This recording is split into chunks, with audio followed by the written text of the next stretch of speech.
And so when I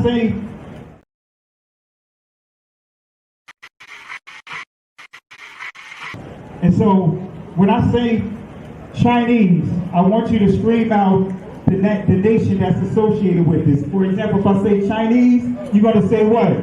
China. All right, let's say it with authority. When I say Chinese, you say what? China. All right, that's just a test right there. So here we go. Chinese. China. Russian. Russia. Italian. Italy. German. Germany. Swedish. Sweden. Korean. Korea. Egyptian. Egypt. Nigerian. Nigeria. Black. Exactly. Nothing. Tell him, Pastor. Tell him, Pastor. Black, nothing. Yes. I hope you were able to successfully identify the issue. The lion won't sleep tonight, 'cause we woke now, and we woke now. I said the lion won't sleep tonight, 'cause we woke now, and we woke now. They want us to sell our souls to barter profit like God's property. It's hard to market, so we steady to aim. Keep your eyes on target, 'cause when you got to drive, yeah, they'd rather you park it. But I don't valet, you ain't getting these keys. I'm keeping closed hands, I'm on bended knee. I'm just a reflection, dealing with 8 sections. Art mixed with life, you can feel the convection. Your lion won't sleep tonight, 'cause we woke now, and we woke now. I said the lion won't sleep tonight, 'cause we woke now, and we woke now. I said the same people that have stripped us of our identity and labeled us as a color have told us what it means to be black. The white man is enacting a story all over the world. We left our homes and flooded the world. We smothered culture. We smothered knowledge. We erased history and rewrote it our way. Myself, my grandfather is 100% Ashkenazi Jewish. Claiming to be Jewish, Ashkenazi Jewish is just a conspiracy. White men claiming to be of tribes of Israel when I'm Germanic. You know, I have no ties to Israel, no ties to Judaism. You know, except loosely written history that's been whitewashed over for centuries, and you know, from the Renaissance. Oh yeah, right. You wipe everything clean. It's funny how exactly the Renaissance. It's this rebirth, but it's white rebirth. I think at the same exact time the Renaissance is happening, Columbus is sailing to America and committing genocide. The same people that have stripped us of our identity and labeled us as a color have told us what it means to be black. There's only one true ethnic Jew, the Mizrahi Jew, because they are Africans, and if you read the original Bible written in Phoenician Hebrew, they're not. Jewish people are not Europeans. The modern Jews in Israel are Russians or Khazars to be precise, from Russia. I learned it from my grandfather that because he was an Ashkenazi Jew. The same people that have stripped us of our identity and labeled us as a color have told us what it means to be black. להתחיל לאסוף את המסתננים, לא צריך לחכות לבג"ץ, לא צריך שום דבר.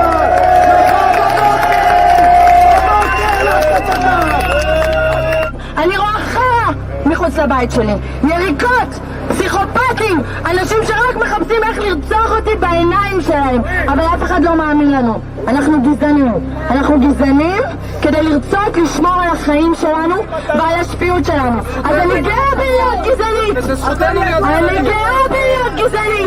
אם אני גזענית בשביל לשמור על החיים שלי, אז אני גאה.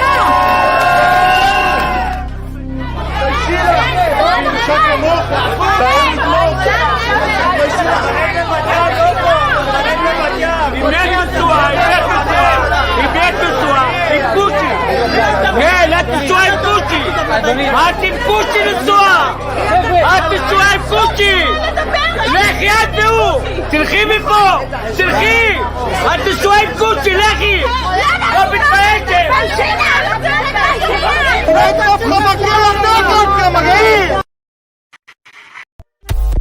The same people that have stripped us of our identity and labeled us as a color have told us what it means to be black.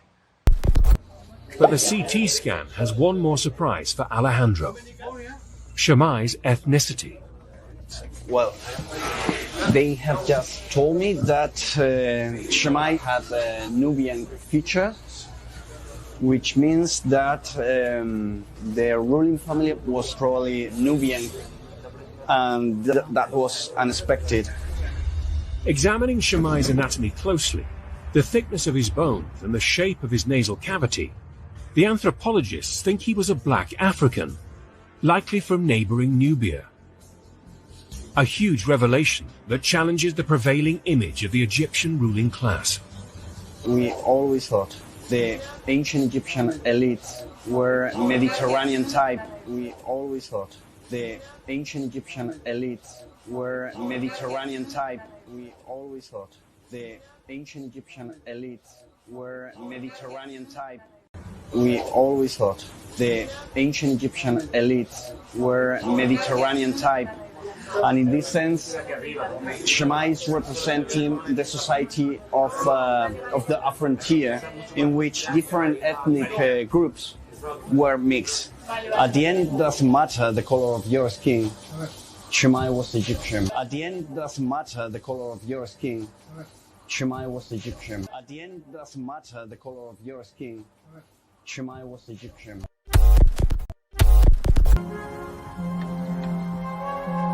Their bones were discovered in Kafse caves near Nazareth in Galilee in 1933. 13 fragile skeletons, one a woman, a tiny baby at her feet. When these bones were first uncovered, they were the oldest complete modern human skeletons ever found. The numerous skeletons that have been found in caves in Israel at the sites of Kafse and Shkul show us that there were modern humans outside of Africa over 100,000 years ago. Those modern humans may well have gone up the Nile corridor. Those modern humans may well have gone up the Nile corridor. Those modern humans may well have gone up the Nile corridor.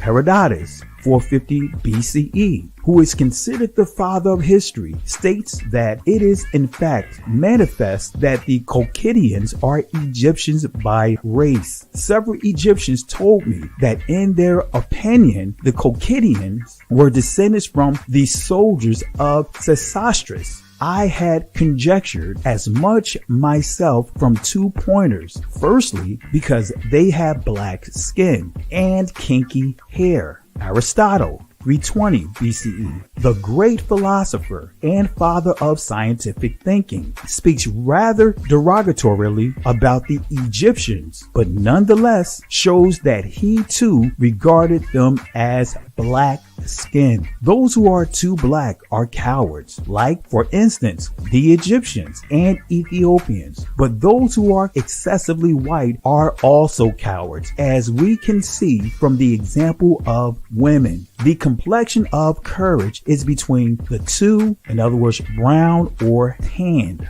Aeschylus, 480 BCE, in his play The Suppliants, comment on an Egyptian ship. I can see the Egyptian crew with their black limbs and white tunics. Apollodorus, 70 BCE, affirms that Egyptos conquered the country of the black-footed ones and called it Egypt after himself. Greek writers, Lucian, 180 BCE, presents a dialogue between two Greeks, Lencinus and Timolas, discussing a young Egyptian boy. Lencinus, this boy is not merely black. He has thick lips and his legs are too thin. His hair worn in a plait behind shows that he is not a free man.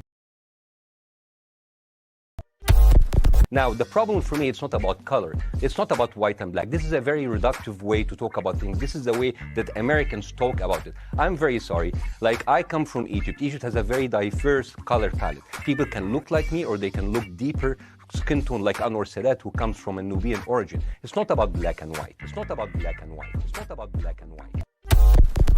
It just doesn't matter. It just doesn't matter. It just doesn't matter. It just doesn't matter. It just doesn't matter. It just doesn't matter. At the end, it doesn't matter the color of your skin. Shemai was Egyptian. At the end, it doesn't matter the color of your skin. Shemai was Egyptian. At the end, it doesn't matter the color of your skin. Shemai was Egyptian. It just doesn't matter. It just doesn't matter. It just doesn't matter. It just doesn't matter. It just doesn't matter. It just doesn't matter. Finally, Wells comes face to face with the man he's been searching for. A new portrait of the common ancestor of every man today. Adam.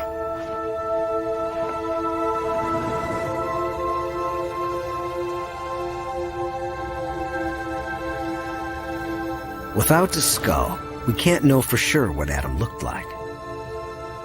But a combination of genetic evidence, vendors' forensic skills, and cutting-edge computer software suggests he looked something like this.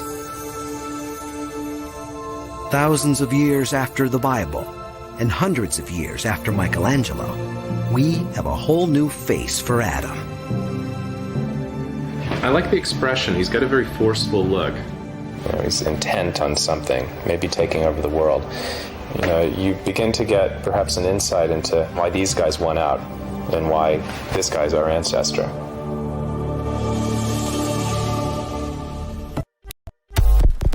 It just doesn't matter. It just doesn't matter. It just doesn't matter. It just doesn't matter. It just doesn't matter. It just doesn't matter. It just doesn't matter. It just doesn't matter. It just doesn't matter. It just doesn't matter. It just doesn't matter. It just doesn't Genesis chapter 11 verse 10 explains the genealogy of Shem. Shem was a black man in Africa. If you repeat this fact, they can't laugh at you. If you repeat this fact, they can't laugh at you. If you repeat this fact, they can't laugh at you. I want to say peace and blessings to everyone. Hope you guys had a blessed Shabbat. And I encourage you guys, if you have not subscribed to the extended channel, We Woke Now Extended. That's where I do all the Shabbat lessons there. So we had a great time. We had a great Shabbat today and had a great lesson. And the teaching was really dealing with prevailing prayer. So I encourage you guys, if you haven't, subscribe to the channel. And I'll try to get better at trying to post here the links to whenever we go live with our teachings over there. So that's where I'm doing all our Shabbat services. I was doing it here. Bear with me 1 second here.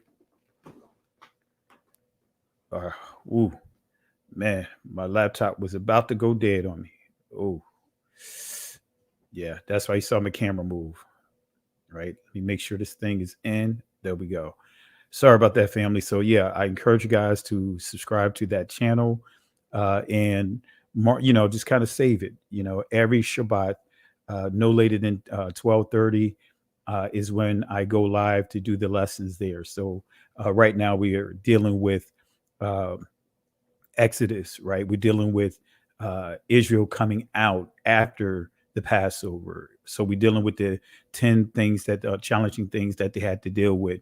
But nevertheless, family, I want to hold you guys too long because I know I played an extended intro, and I purposely did that just so that way you guys can hear, and also you could go back, take some of the clips from there, share it on your channels. When people are saying that, it doesn't matter, when it comes to skin complexion, and notice that they say that when they get caught up in an argument that they can't win. I'm sure you guys have done this before when, when you're dealing with the description of the Messiah, right? And all of a sudden they want to just tell you that color doesn't matter when you just show them which scripture, with proof that the Messiah looked like you, looked like me, Israel looked like you, looked like me. No, endless examples within the scriptures, history books, and so forth. And now, there's another group that's more, that's right, raising their heads and getting in with this discussion of saying that, subject, or should I say, selective outrage. Want to say that the Egyptians did not look like you and me, but then selectively say color doesn't matter when they get proof that what they have said was wrong. They want to change up. All of a sudden color doesn't matter. Like this clip right here, this is what they want to sing and this is what they want to promote. It just doesn't matter. It just doesn't matter. It just doesn't matter. It just doesn't matter. It just doesn't matter. It just doesn't matter. It just doesn't matter. It just doesn't matter. It just doesn't matter. It just doesn't matter. It just doesn't.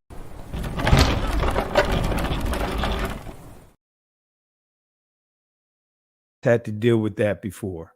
When it comes to us, it doesn't matter. Color doesn't matter when it comes to us, right? It just doesn't matter. If you guys heard that before, type 1. If you heard that before, color doesn't matter. Prior to you having your proof, if you didn't have proof, guess what? They'll go back and forth with you. They even say, hey, the Messiah, all right, well, he wasn't white, but he was olive, the green, right? The unhealthy, right? The sickly olive. That's the one that they would defer to, right? Yeah, I see you guys. There you go. There you go. Each one of you guys done heard this before, whether it's from people that look like you and I, or others that's constantly trying to tell us who we're not. And I know you guys get tired of hearing it. Hey, color doesn't matter. Well, okay, you said it doesn't matter, but then in the same breath, you trying to call us or our community all kinds of names. Culture vultures. That's what you're hearing from those that are trying to come against us about our identity. Call us culture vultures, trying to leech and latch onto someone else's identity. Some of those talking points I heard within the conscious community, believe it or not. So again, we've all heard it a number of times. It just doesn't matter. Color doesn't matter. It doesn't matter what color Christ was, as long as the color of his blood was red. How you guys done heard that before? Y'all know y'all done heard some of the things that these groups would say. So that's why when I was listening to some of the arguments, and I've been, doing a little trolling. I gotta admit, I did a little trolling. I'm seeing people talk about the whole Cleopatra thing, and then I'll post something in there, and no one wants to take me up on my challenge. Like, hey, come on to the platform. Let's talk about the Cleopatra thing. Let's really talk about it and see who's right about this. I got endless, endless. I got all kinds of resources that prove that the Egyptians look like Negroes, right? But so far, no one is taking my charge. But anyway, again, this is what we get caught up in whenever we present this truth. This is what we hear over and over again whenever we present this truth. It just doesn't matter. It just doesn't matter. It just doesn't matter. It just doesn't matter. It just doesn't matter. It just doesn't matter. It just doesn't matter. It just doesn't matter. It just doesn't matter. It just doesn't matter. It just doesn't. That's how they rally together, family. That's how they rally together. That's how they rally together. And it's amazing that you hear all this so-called selective outrage in the Cleopatra movie haven't dropped yet. The Cleopatra movie haven't dropped yet. You would have thought that the movie dropped yet. And I'm sure they're going to have sources, professors, Egyptologists agreeing with them. Yeah, we're going to do a review on that Monday after it premieres. I'm going to watch it, make my assessment, then we're going to do a review. But let's go and get into this, family. Let's get into a different discussion here. Right? I want to deal with not the Negroes, the real meaning. Not the Negroes. Not the Negroes. Anything but the Negroes, not the Negroes. Now, I'm sure you guys have read this out of the Zondervan Bible Dictionary, but they're not the only ones that are alluding to this overall theme, not the Negroes, right? They're not the only ones that have that theme, not the Negroes. The Young's Compact Bible Dictionary have similar comments, and we're going to cover a few of them here. And I even have, I have some. I have the Young's, I have the Zondervan, I have the Compact Bible Dictionary for us, the handbook series. I have a number of them, right? They're the one before Zondervan for us, the current one that many our brothers and sisters are having or have when they're, what I call it, their Hebrew Israelite startup kit, right? So like everyone are, for us, that startup kit has a Zondervan Bible Dictionary along with what's his name? What's his name? Rudolph on Windsor, right? From from Babylon to Timbuktu, right? But I will say this: I, for one, wasn't the one that was pushing the narrative that this definition of Ham is them saying that we're Israelites. If anything, I had more questions. Like, okay, we're not listed. They're telling us not under Ham. But then you go to Shem and you see a generic definition of Shem. It's like, okay, where are the Negroes? We're the Negroes. And I've always taught it that way. But anyway, I want to just get into this. I want to just really touch on this more about this definition, starting with the Zondervan Compact Bible Dictionary definition of Ham, right? This is the dictionary, and I'm sure you guys have this dictionary. And I want to say this dictionary should never be used as a talking point to say that we are the people of the book, because there's not a single reference here that suggests that. Only thing it just says, and here it is, the youngest son of Noah, probably born about 96 years before the flood, and one of the 8 persons to live through the flood. He became the progenitor of the dark races, not the Negroes, but the Egyptians, Ethiopians, Libyans, and Canaanites. See, when I read this, I didn't take it from a perspective of this being a compliment. They're just saying that Negroes are not descendants from Ham. That's all they're saying. They're saying we're not descendants from Ham. So I was like, well, let me go to Shem.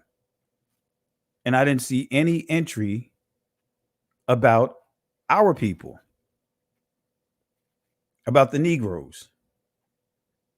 And so for me, I followed the rule of thumb, Deuteronomy 17, 2 or 3 witnesses in order for something to be established. Deuteronomy 19 says the same thing. I followed that rule of thumb. So not only did I have the Compact Bible Dictionary, I also had this dictionary that I'm going to bring up. So what does it mean? What does not the Negro actually mean? What does not the Negroes actually mean? Is it saying that the Negroes or Nagad, right? Or Nagid, right? This is ancient pronunciation, Nagayad, right? This is where you get the word niggers from, or niggas, which is the Ethiopian pronunciation. Y'all know what I'm getting ready to do here, just for those that don't understand that pronunciation of it. Let me just give you a clip here. Negus.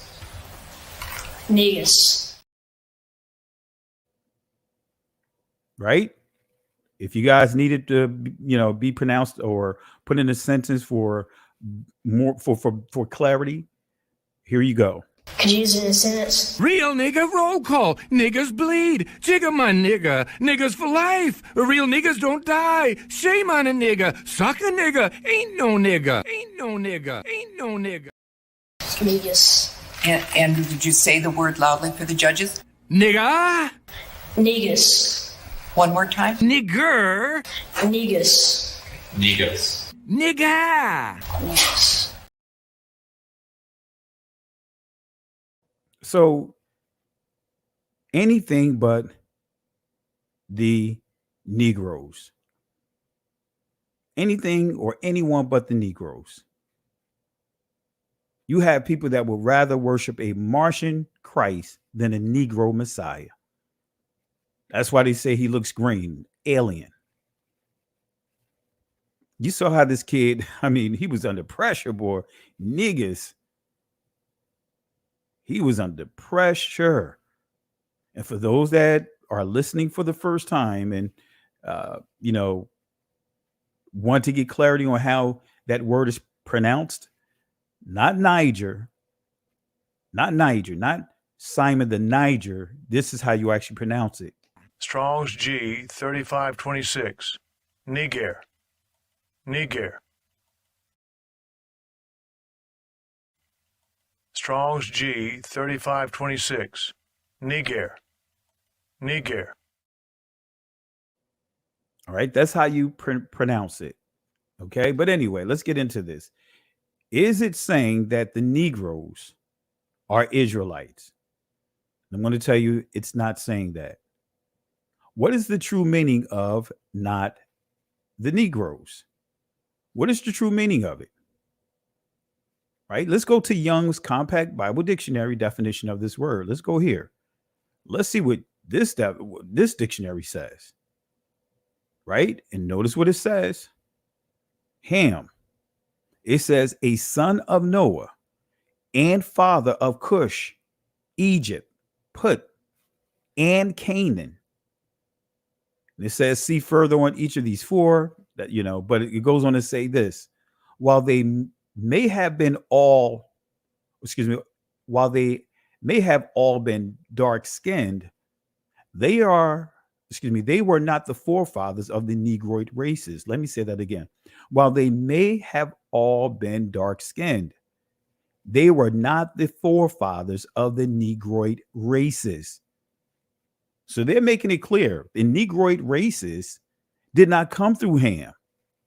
It goes on to say, but rather of peoples associated with Egypt and the north of the continent of Africa. So they're making it clear that Cush, in other words, the Ethiopians, they're making it clear that Egypt, Put, in other words, Libya, and Canaan, they're making it clear that these are not Negroes of the Negroid races. That's a whole nother discussion that in itself. We have to be careful about that institution of race, because when you hear people arguing, hey, Cleopatra she's Macedonian, she's Greek, that is synonymous to saying that she's white. And when they say that she's not African or African, that's synonymous to them saying that she's black. Still subscribing to the institution of race. All right. So let's stay on. Let me stay on topic. So when we look at it here, Ham, we have two dictionaries that are saying basically similar things. This one is saying they were not the forefathers. When they say they're talking about Noah, right? They're talking about his son Ham. They were not the forefathers of the Negroid races. So they were not the forefathers of the Negro races.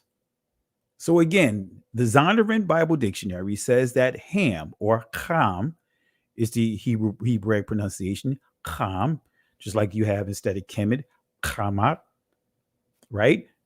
Again, the Zondervan Bible Dictionary says that Ham or Ham is the progenitor of the dark races, not the Negroes. And the Young's Compact Bible Dictionary says Ham, right? It says Ham, right? And Ham were not the forefathers, which it should be Noah. Noah and Ham were not the forefathers of the Negroid races. So these are very odd definitions for Ham.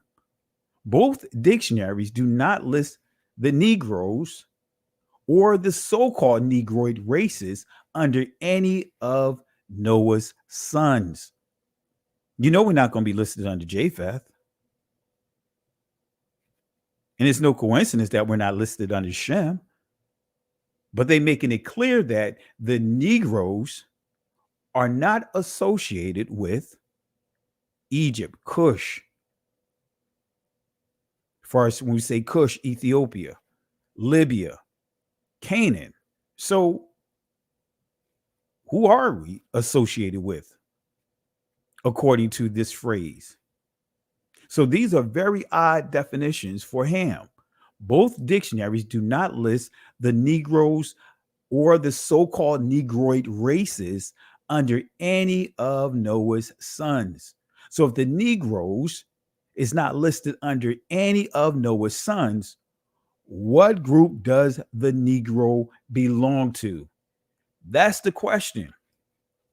That's the question.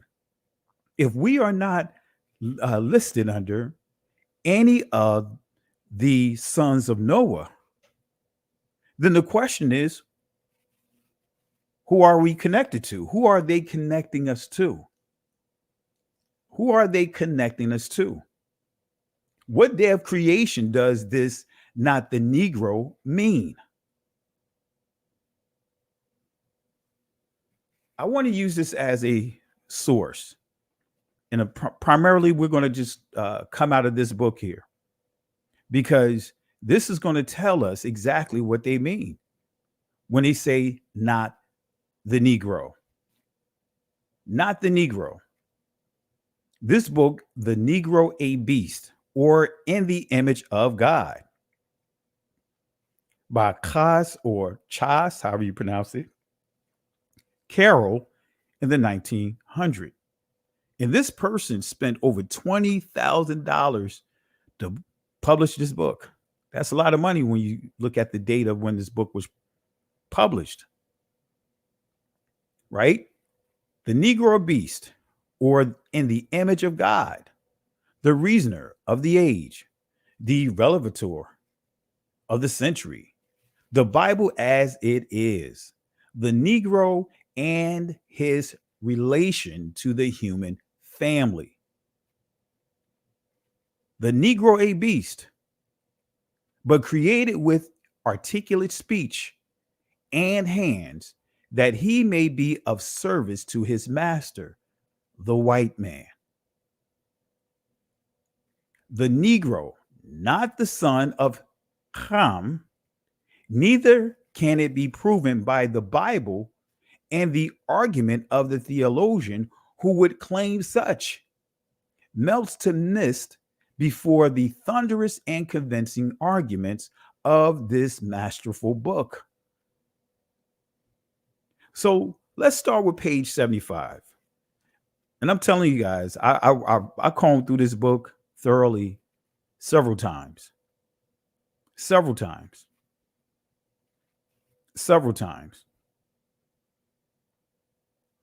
All right. Want to say to Andrea Leggett, be careful on that road. I know you're traveling. I know you're relocating.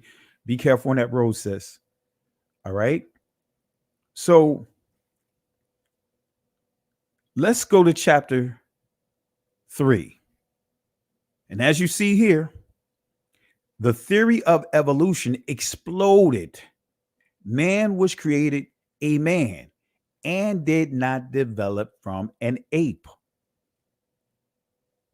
All right. So when we approach the modern Christian with the inquiry, if the results of comparative anatomy, which indicates that the Negro is an ape. That's right, family. This is a theologian. And not only this theologian, Christianity, Catholicism, they all viewed us as being apes. Right? Even this government and other governments around the world did not view us as being human beings. They viewed us as being beasts. In other words, being created on the fifth day, not the sixth day with man.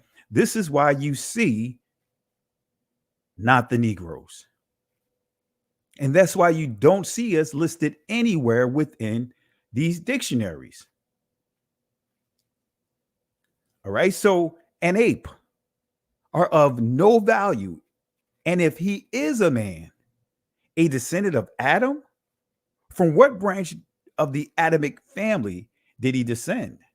And how do you account for his structural inferiority to the white and his approximation to the ape? He naively replies, the Negro is the son of Ham, and his inferiority to his white brother is the result of a curse which Noah put upon him, or Ham, for his disrespectful conduct towards him.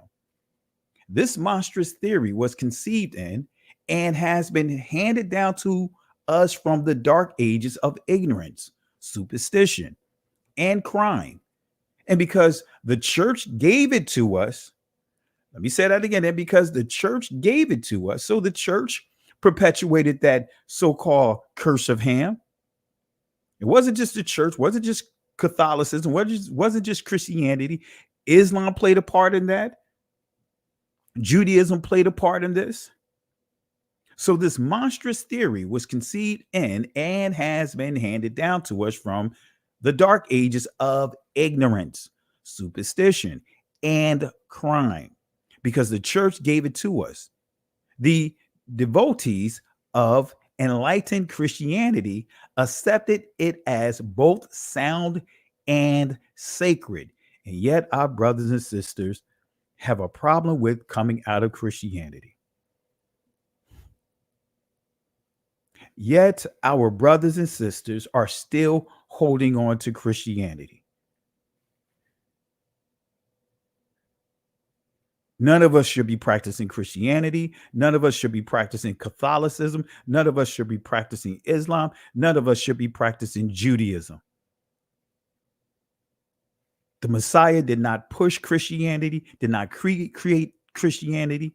He did not create Catholicism. None of the disciples practiced Christianity, no matter how they try to create a construct from a 10th century and try to backdate it, because the word Christianity, that word did not exist until the 10th century, but they'll try to take it back to the word Christian.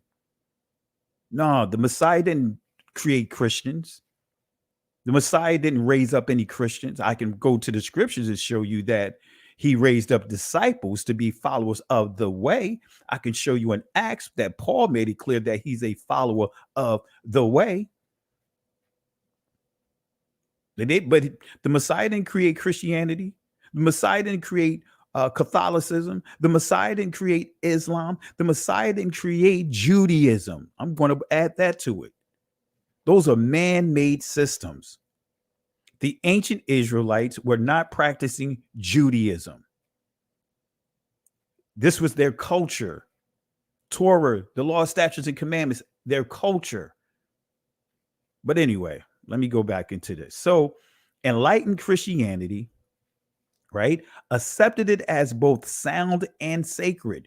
But fortunately, this blind acceptance of church theories is rapidly giving place to intelligent, systematic investigation, which must inevitably lead to the happiest results.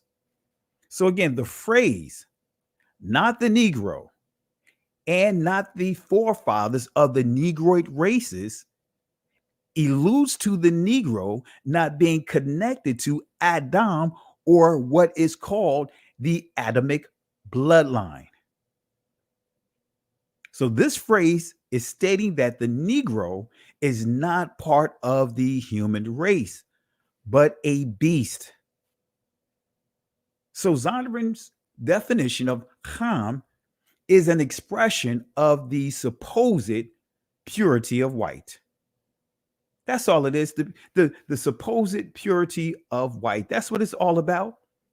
That's what it's all about. Well, Pastor, what do you mean by the purity of white? Well, let me show you a clip. And this is what really hit me while watching this movie that I think all of us grew up and watched this movie before. Right? Let me play it for you. You, water girl, I'm thirsty. Water, noble one. Now, wine. The wine of beauty. Not red with the samogown.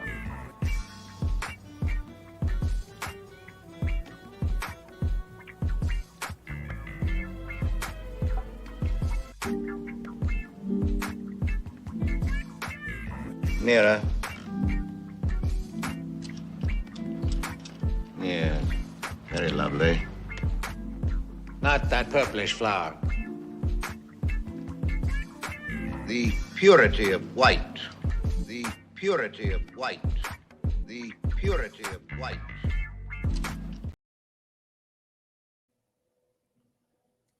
The purity of white. Family, that is the foundation to all of these religions. To maintain the purity of white. See, truth be told, fact. All of Noah's sons were dark melanated men. But that's a whole nother discussion. And I can support it with sources. Matter of fact, I'll start posting like 10-minute clips of some of my older teachings for those that are new to this channel. Because I covered so much.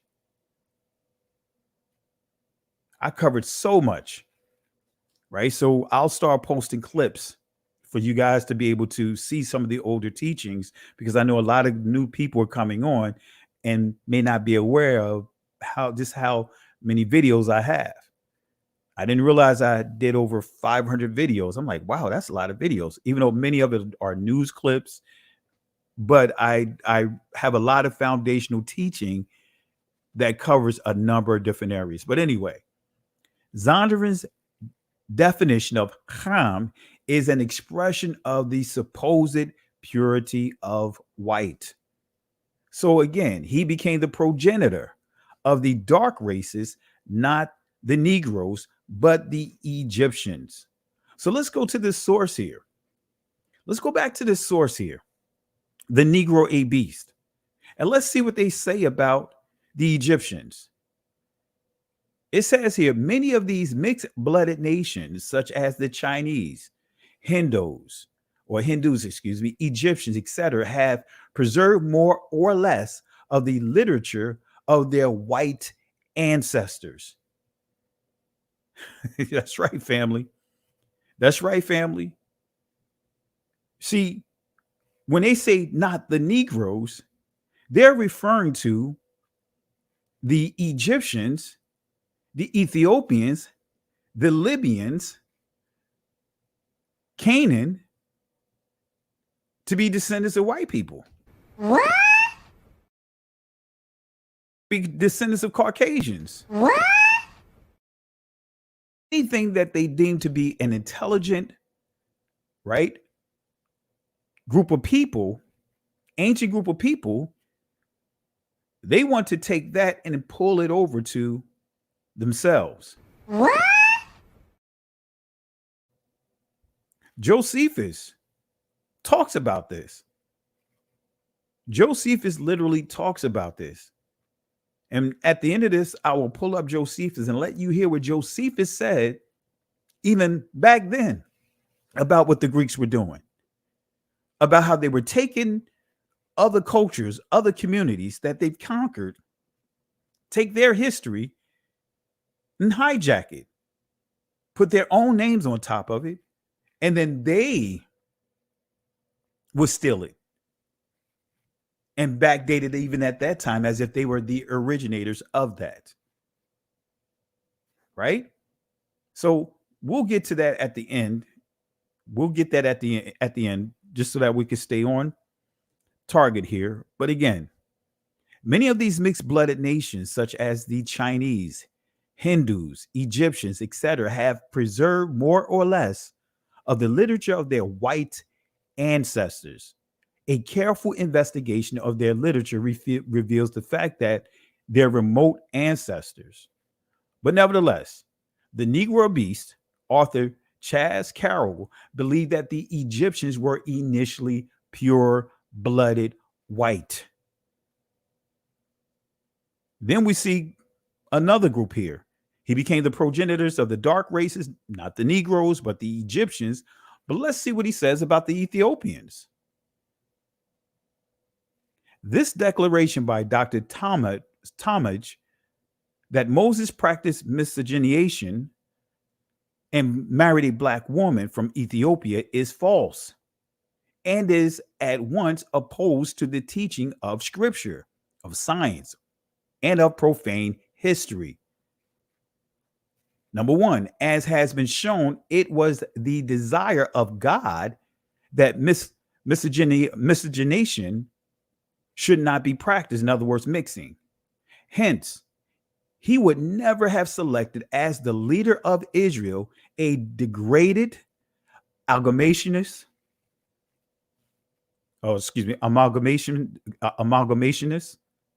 with a black wife. In other words, still dealing with mixture.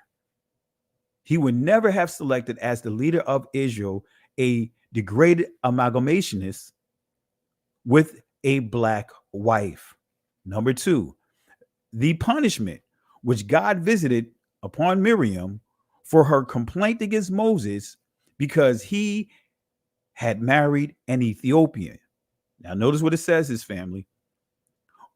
Woman proves that the wife of Moses was pure Adamic stock, that she was white. So they're teaching that the Ethiopians, the Egyptians, the Ethiopians are pure white. It goes on to say in entry number 3 here, the Ethiopians were not Africans, but Asiatics. Let me say that again. It says the Ethiopians were not Africans, but Asiatics.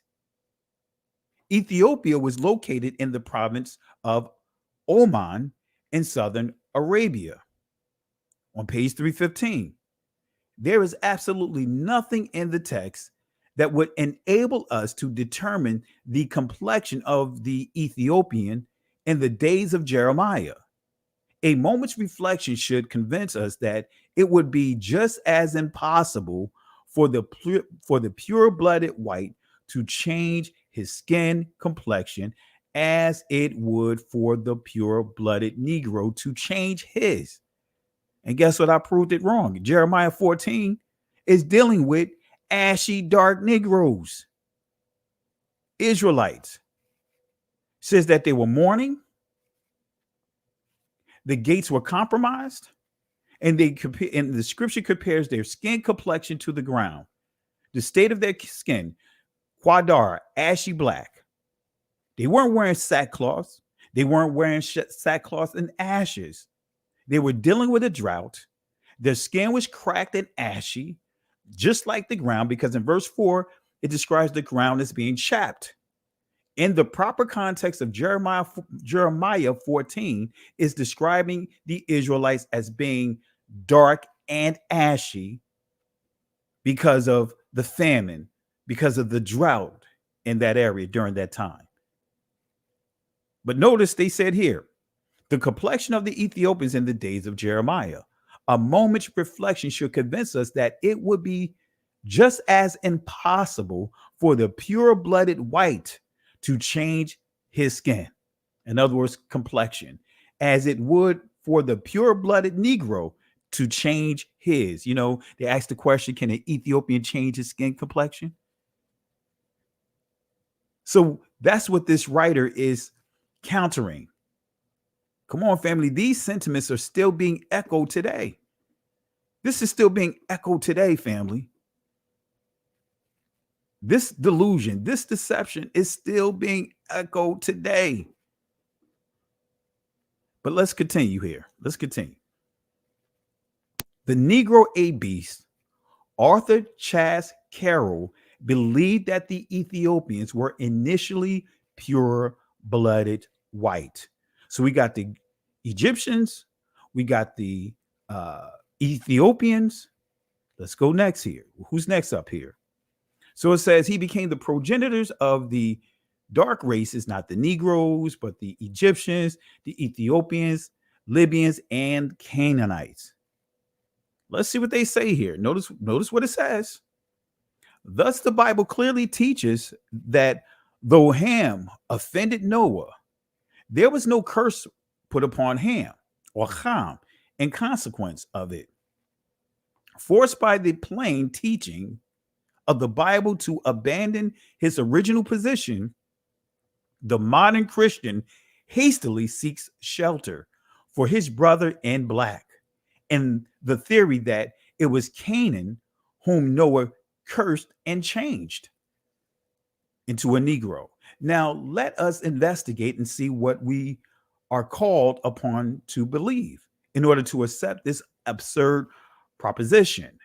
Number one, we must believe in direct opposition to the plain teaching of the Bible that Noah had any authority or any power to visit such a calamity upon Canaan or anyone else. Number two, we must believe that a just, merciful, loving God would approve the drunken desire of Noah to visit so dire a calamity upon Canaan, an unoffending individual, and would consent that it should be perpetuated in his descendants throughout all time. Number three, we must believe that Noah's curse deprived Canaan of the exalted physical and mental character which distinguished the white from the Negro and gave him the degraded physical and mental characters which approximates the Negro to the organism below, that it changed his complexion from the colorless white to the colorless black. And on page 78, having consented to believe all this absurdity in order to accept the best explanation, which the modern clergy has offered us as to the origin of the Negro, we should be excused for indulging the hope that our credulity had been sufficiently taxed. So the Negro beast, this author, Chas Carroll, believed that the Canaanites were initially pure-blooded white, just like the Libyans. The Libyans, starting with the Egyptians, the Ethiopians, the Libyans, and the Canaanites, believed that they were pure-blooded white. Come on, family. Come on, Israelites. Dump this book. Dump this book. Take this book out of your combat bag. Take this book out of your combat bag. Take it out. But this is what, he wasn't the only one that was echoing this. White people in general during that time, or Caucasians in general at that time, Christianity, Catholicism, all believed this. They influenced the government to be what? For us to be considered to be, less than human. Less than human. We were property, like a beast. The Negro a beast, Arthur Chas Carroll believed that the Canaanites were initially pure-blooded white. But it doesn't stop there, family. It doesn't stop there. The phrase "not the Negro" and "not the forefathers of the Negroid races" alludes to the Negro being created on the fifth day. Also, the phrase "not the Negro" and "not the forefathers of the Negroid races" alludes to the Negro being strange flesh. Oh, yes, family. Oh, yes, family.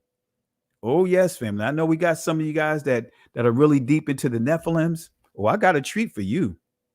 I got a treat for you on how they viewed the Nephilims, how they viewed the fallen angels, how they viewed the sons of God, and how they viewed the daughters of man. Well, we got some stuff to deal with tonight. I'm not going to go too deep in it, but I'm going to give you just enough out of this book. I encourage you guys to get this book and read it.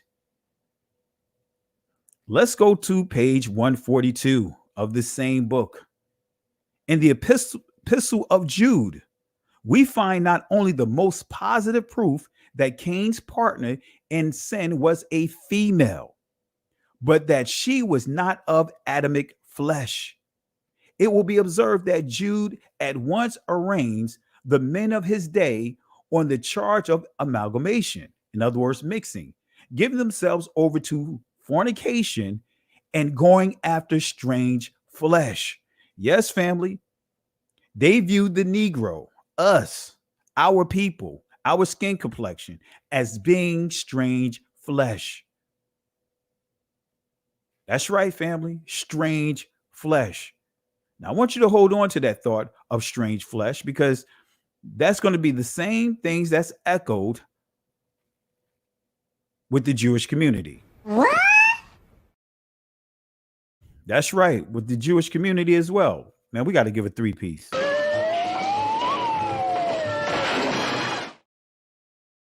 To give the order to go, but I got to give the order first. I gotta fulfill the order first before I give it to go. But let me give a three-piece.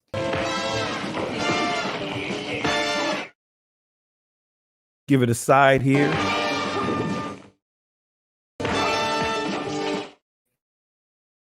Now let's give the order to go.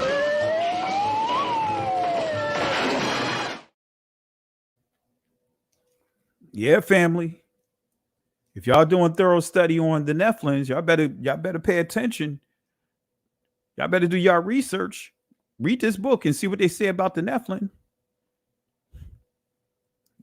read this book. Notice what it says here. In the epistle of Jude, we find not only the most positive proof that Cain's partner in sin was a female, but that she was not of Adamic flesh. It will be observed that Jude at once arraigns the men of his day on the charge of amalgamation, giving themselves over to fornication and going after strange flesh, and appeals to the, right, I didn't put it all here, but you can see some of the references here. You can see some of it in the backdrop here, right? Oh man, they going in, man. They just raking us over the coals. The phrase "not the Negro" and not the forefathers of the Negroid races, it alludes that the strange flesh or beast Cain married was a Negro. Let's see what this book says. Let's go to page 145. In the ordinary course of events, the first female born to the Adamic family upon reaching maturity would have been given in marriage to Cain, the firstborn son. But Cain's shameless crime in cultivating sexual relations with a beast had rendered him unfit for the companionship of a pure woman. Doesn't it sound like the Aryan Nation and all of that? Doesn't it sound like the KKK?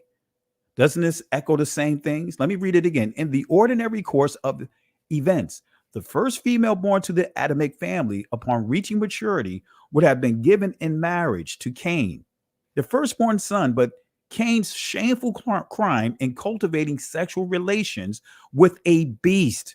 Why? Because they also viewed mixing with our people as a form of bestiality, especially if they produced a seed. But Cain's shameless crime in cultivating sexual relations with a beast, what? Had rendered him unfit for the companionship of a pure woman. What? Besides God's decree bound, Cain's, notice this here, pay attention to this, family. Cain in the relation of husband all his life long to this beast. What? And forever debarred him from holding sexual relations with women. What? I'm gonna allow this source to show you who they're referring to as the beast. Hence, the beautiful Adamic woman, who in all her virgin loveliness would have been the wife of Cain. What? Would now become the wife of his brother Abel. In his jealous rage, upon realizing this, we might, and I'm going to go further here. I'm going to show you here. The phrase not the Negro and not the forefathers of the Negroid races alludes to the daughters of men was mixing with blood negress, right? Negresses, that's the females. And these mixed negresses, mothers, were negresses. They were apes. They were beasts. That's what they called it. They called the Negro women. They called us as Negroes. Apes refer to us as beasts. Now let's go back here. But when we lay aside our theism, our atheism, and accept the teaching of Scripture that man, in other words, the white, is a distinct creation in the image or God. Actually, I think it's supposed to say image of God, right? And that the Negro is an ape. Come on, family. And that the Negro is an ape. What? Again, let me read that part again. But when we lay aside our atheism, excuse me, I'm butchering the word, and accept the teachings of Scripture that man, in other words, the white, is a distinct creation in the image of God, and that the Negro is an ape.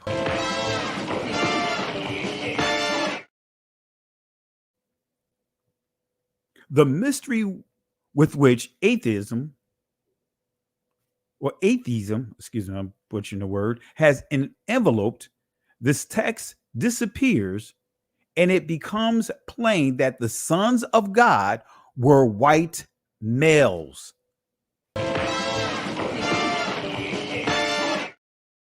And again, that the sons of God were white males. What? Who trace their pedigree through a line of pure-blooded ancestors to Adam. And the daughters of men were mixed-blooded females who traced their pedigree to men on the paternal side and to negresses on the maternal side. Their father were men, but their mothers were negresses. They were apes. They were beasts. Oh, come on, family. Come on, family. Come on, family. Come on, family.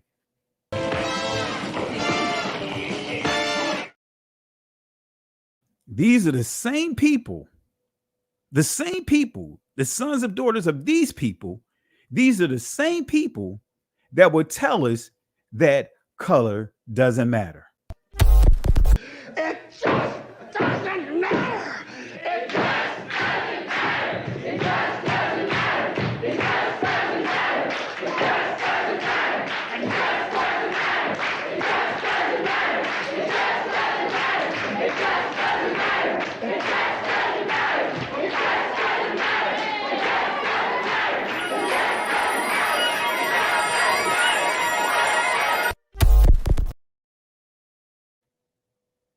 Come on, family. And no, the angels are not Caucasians. The angels are not Caucasians. When the message of the Most High met with Abraham, did they look different than the local people? When the angels came to rescue Lot and his family, did they look like any different? Only thing that made them stand out was they were new meat according to the locals. That's why I can't receive the book of Enoch. Because for me, when I see that, it's like this inferior, superior thing.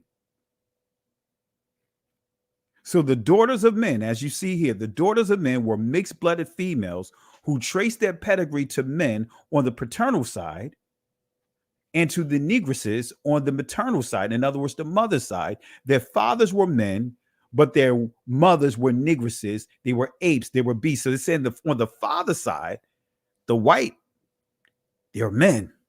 But on the mother's side, saying that the mother was Negroes, said the mothers were negresses, that they were apes, that they were beasts.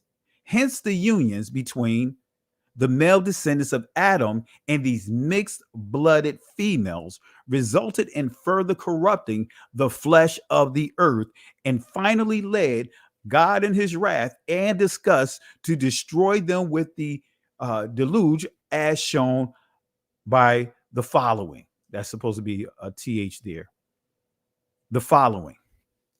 So they're saying that the reason why the Most High brought forth the flood was because white men were sleeping with animals, were sleeping with apes, were sleeping with beasts, that they were creating beasts. They was indulging in bestiality with the women.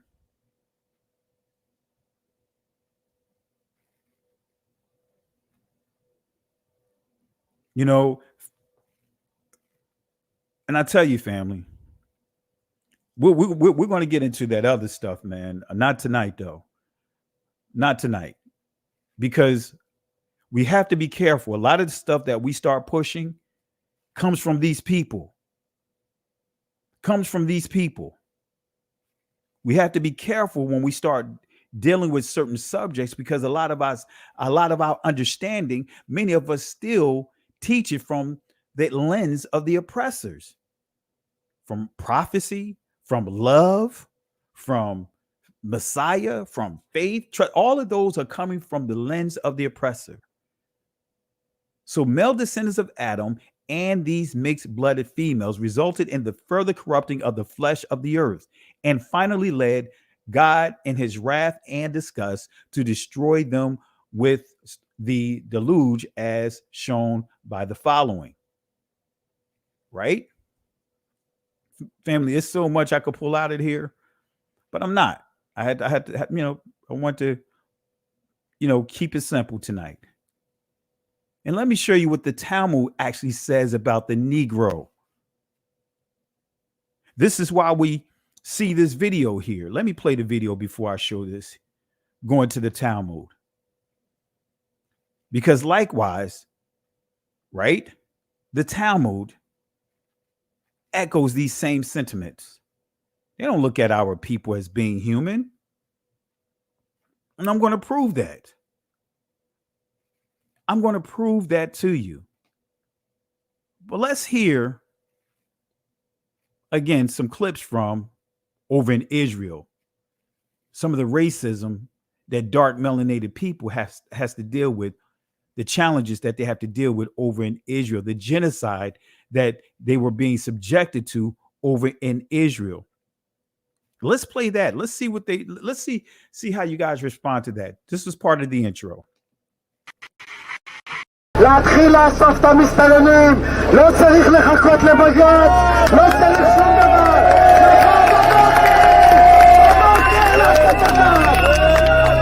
אני רואה חרא מחוץ לבית שלי, יריקות, פסיכופטים, אנשים שרק מחפשים איך לרצוח אותי בעיניים שלהם, אבל אף אחד לא מאמין לנו. אנחנו גזענים כדי לרצות לשמור על החיים שלנו ועל השפיעות שלנו. אז אני גאה בלהיות גזענית.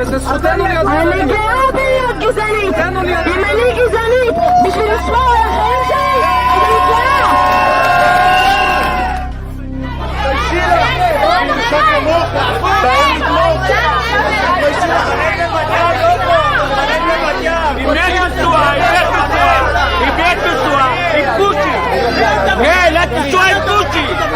את עם קושי נשואה!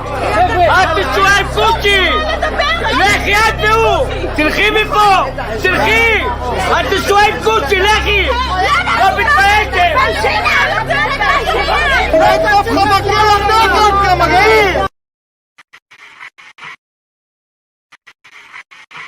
נחשף ביערות בורקינה פאסו של קניבלים נטו נטו. שלום למנהיג השבט קזבובו. שלום עליכם. אברהם יצחק יעקב, יודע עברית, שולחן, חשבונית, קובי פרץ, מוטלס, יבוטאו. מר קזבובו, כולנו כאן בישראל מופתעים ונרגשים נוכח האפשרות שתעלו ארצה. קזבובו שמח, 2000 שנות גלות נגמר, רואים אור בקצה של מנהרה. אתם בטוחים שאתם יהודים? התחלנו על חנן. אם הוא שחור הוא לא יהודי? לא בגלל שהוא שחור, הוא... מה הוא מה? קניבל. ומי אתה שתגיד לו מה לאכול, אה? אם הוא קניבל הוא לא יהודי? אולי תבוא, תעשה אצלנו שבת? זה לא שיש לי משהו אישי נגדכם, אבל הפלשמורה למשל תקועים. מלמד, it teaches us, שבו אדם על כל בהמה וחיה. That Adam not only named the animals, but he dated all the animals. ולא נזכר דייתו בהם. But he was not able to be at peace with any of them until finally Chava was created. Hashem didn't have a problem with that? I mean, dated means, I'm trying to use a nice word. What does dated means? What do you mean by dated? Dated means he took her out to Pisgah. Dated. They went out to the Chosan. They had a little, monte. Relationship? Not relation, just let's keep it rated PG. We're going to keep it rated. We're going to keep it rated PG for the G for grandmas for this discussion. But that's what he did. It says he went out with the animals.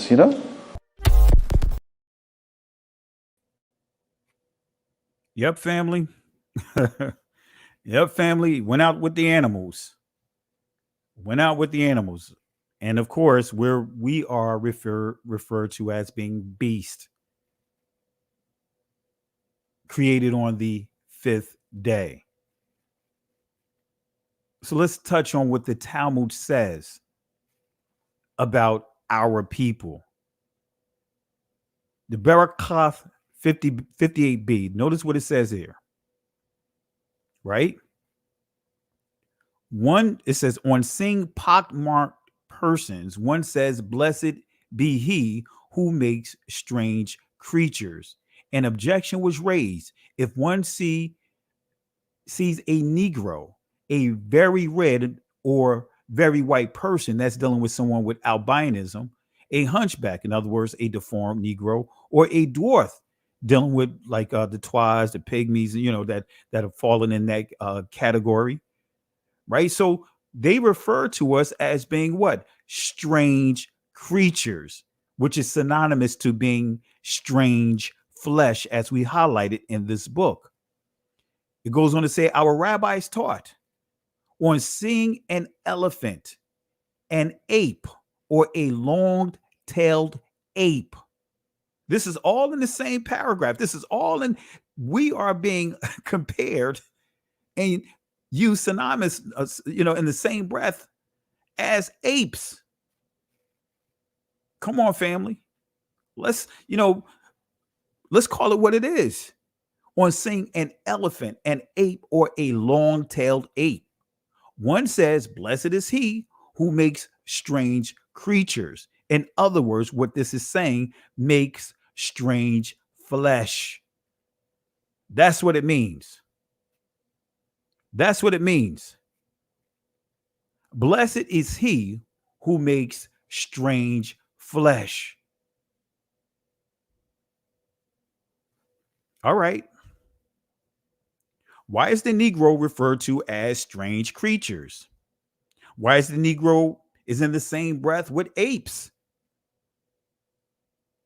Let's go to Sanhedrin 108b. Let's see what he has to say about the Negro. Our rabbis taught 3 copulated in the ark, and they were all punished: the dog, the raven, and Ham. The dog was doomed to be tied. The raven expectorates, in other words, his seed into his mate's mouth. And Ham was smitten in his skin. And then when you go to the footnotes, because this is the footnotes right here, it says in footnotes 34 in this section here, it says, an example, from him descended Cush, the Negro, who is black skinned. Family, you can't get any plainer than that. I can't make it any plainer than this. The Talmud is clear that the Negro is a different type of black. Christianity, the Negro is a different type of black. The Judaism, all of them, Catholicism, anything and anyone but the Negroes. I'm going to stop right here. I'm going to stop right here because I was going to take it even further. I was going to go extend this, but no, I want to keep it simple. So when you see anything but the Negroes inside the Zondervan Combat Bible Dictionary, that's what they mean. That's why you don't see us under the under Ham or Ham. That's why we don't see them under Sham. This is why we don't see them under Japheth. It's because we, according to them, were created on the 5th day. We are not part of the Adamic bloodline, according to them. Let me do one more thing. I said I was going to show it here. Let me pull up this something real quick. Josephus' own words, since I pointed that out. Then I'm going to drop the link inside the comment section. And family, let's stay on comment. Let's stay on topic. You know, I don't want to get into the Nephilim. I don't want to talk about that. Please don't take the conversation there because I really don't want to talk about that. The conversation is not about the Nephilims. It's not about that. It's all about what we're covering tonight. I pointed out that that portion of the show, how they view our people, that the angels are the sons of God, so to speak, are Caucasians, and the daughters of men are Negro women. All right. So let me see something here real quick. Let me see.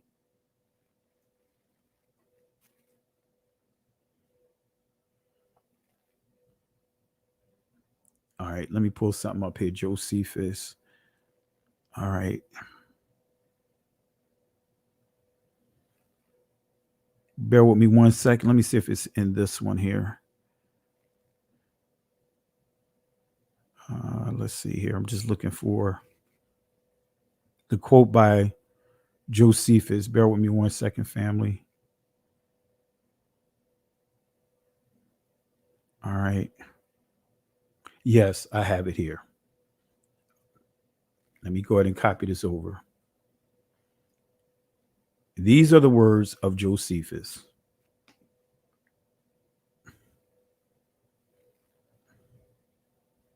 All right, let me pull it up here. These are the words of Josephus. All right. Let's see what Josephus says about this particular group of people. Let's see what he says. Let's confirm what I said here. The 7 books of the Jewish War, chapter 7. Let's go to chapter 7. Let's see what it says. After this, they were dispersed abroad on account of their languages and went out by colonies everywhere. And each colony took possession of that land which they light upon, and unto which God led them, so that the whole continent was filled with them, both the inland and the maritime countries.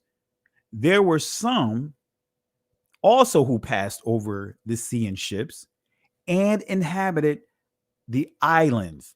And some of those nations do still retain the denominations which were given them by their first founders, but some have lost them also, and some have only admitted certain changes in them, that they might be the more intelligible, doesn't that sound familiar, to the inhabitants. And they were the Greeks, who became authors of such mutations. Let me say that again. Let me say that again. And they were the Greeks who became the authors of such mutations.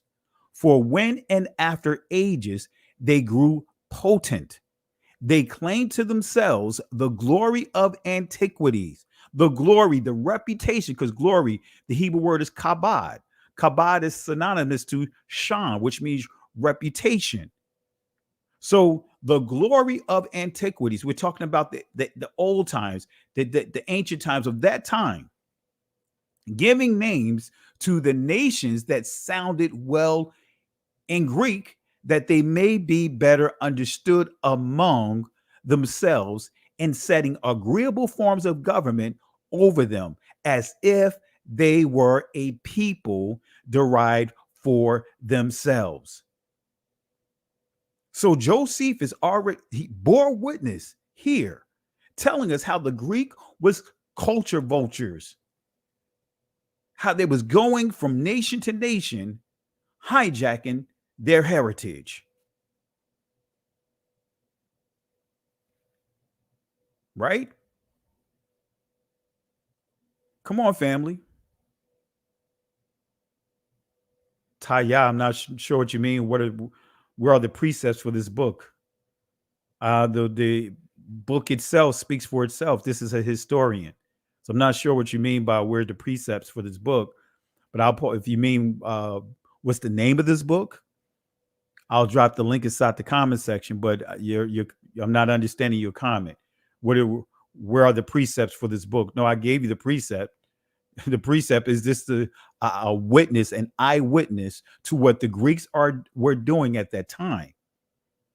So this is not scripture, whereas though I need to line upon line, precept upon precept. No, don't have to do that. I'm just giving you a source of a historian that was an eyewitness to what they were doing at that time. All right. So family, this is Josephus. Here's the book right here. I'm posting it inside the comments. All right. Posting it inside the comments. I encourage you guys, go and explore some of his books, some of his writings. There's some interesting things that are there that he blows the whistle on. But let me read this one more time. Let me read one portion of this one more time. And they were the Greeks who became the authors of such mutations. For when and after ages they grew potent, they claimed to themselves the glory of antiquity, giving names to the nations that sounded well in Greek, that they might be better understood among themselves, in setting agreeable forms of government over them, as if they were a people derived from themselves. Case closed. Case closed. Case closed, family. So let me go ahead and get this, take this link. Right. And let me drop it here. All right. We got a little time here. Didn't take up too much time with this lesson. All right. Left some meat on the bone. I could take it a step further, but we're going to stop right here. So this is what I want to say to you guys, family. Anyone that's using the Zondervan Compact Bible Dictionary to use that entry under Ham as a way of saying that this proves that we are Israelites, no, it doesn't. It doesn't. It doesn't. Right? Here's another one of those books. Got plenty of these books. Right? I did my thorough research on the subject. Right? Because again, when I saw it, for me, it was like, okay, all right. You're not saying that we're Israelites. It says not the Negroes. Because I wanted to see what they say about Ham. I mean, not Ham, but Shem. And we're not listed there. And my response when I taught the question out of this book was, okay, so who are we? We're not descendants of Ham. We're not descendants of Shem. So who are we? Who are we? And we have the answer. According to them, we are a different kind of black people. We are not part of what they consider to be, how can I put it, the civilized Negro or the civilized group of blacks. We are animals. We are beasts. And this is why some of the stereotypes was placed over our people. Let me show you some of the images. Let me drop some of these images inside here. Let me do this real quick while we wait for those that want to jump in. If anyone want to jump on briefly and share your thoughts about the lesson, the link is inside the comment section. All right, but let me show you some images. Let me drop some of these images in here. Bear with me 1 second. I'm telling you, family, religion has done a number to our people. Religion has done a number to our people. It's sad what religion has done to our people, man. It's sad. And what's sad is our people fight to try to hold on to religion. You know, that's why I don't even receive the arguments when people from other communities or even some within our community, a handful will try to allude to being a Hebrew Israelite is a religion. It's not a religion. But that's how they want to make the argument. All right. As if being a Hebrew Israelite is a religion. And that's how they put together their straw man, right? Let me delete this here. All right. I'm just putting together a quick slide here. All right. So that way you guys can peep this out. All right. Let's see what's in the back here. All right. All right. Let's do this here. All right. I'm just cleaning up the slide real quick.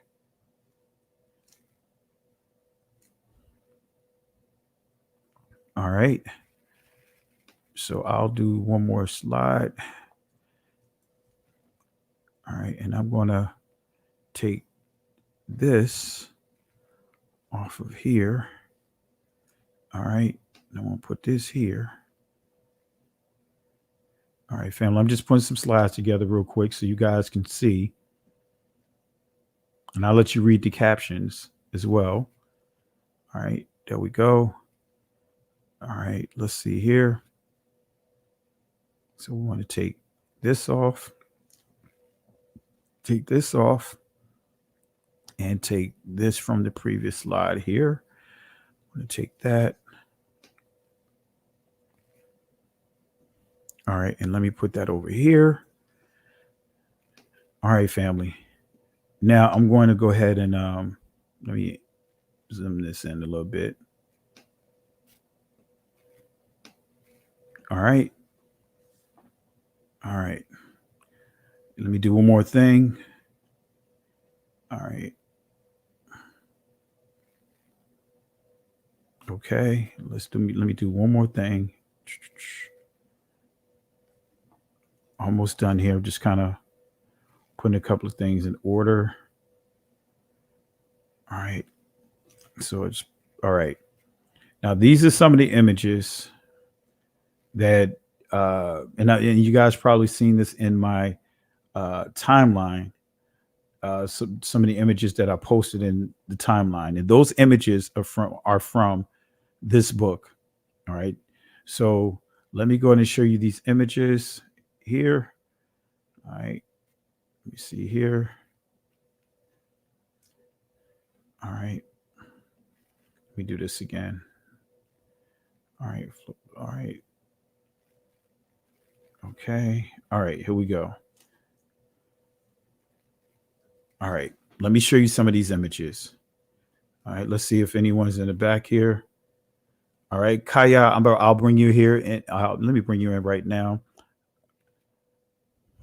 All right, how's it going, Kaya? I'm gonna get to you in 1 second. Let me just show some images real quick. All right, All righty, how you doing, brother? I'm doing great, doing great. And yourself? I'm doing well. Blessed and highly favored. Can't.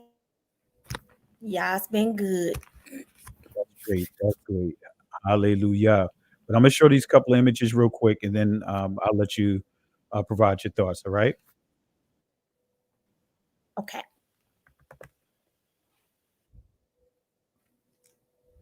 All right, family. Here we go. Here, I thought I had it up here. Here we go. All right. Notice these images on your screen.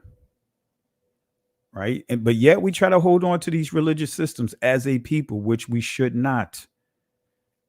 Did nature blunder? Would you believe that the above Negro was the daughter of pure whites? Never thought it was written in letters of fire upon the face of the heavens. And look at this. Picking any? Look at that image. Here's another one. Oops. Don't want to do that. Look at here. Adam and Eve in the garden.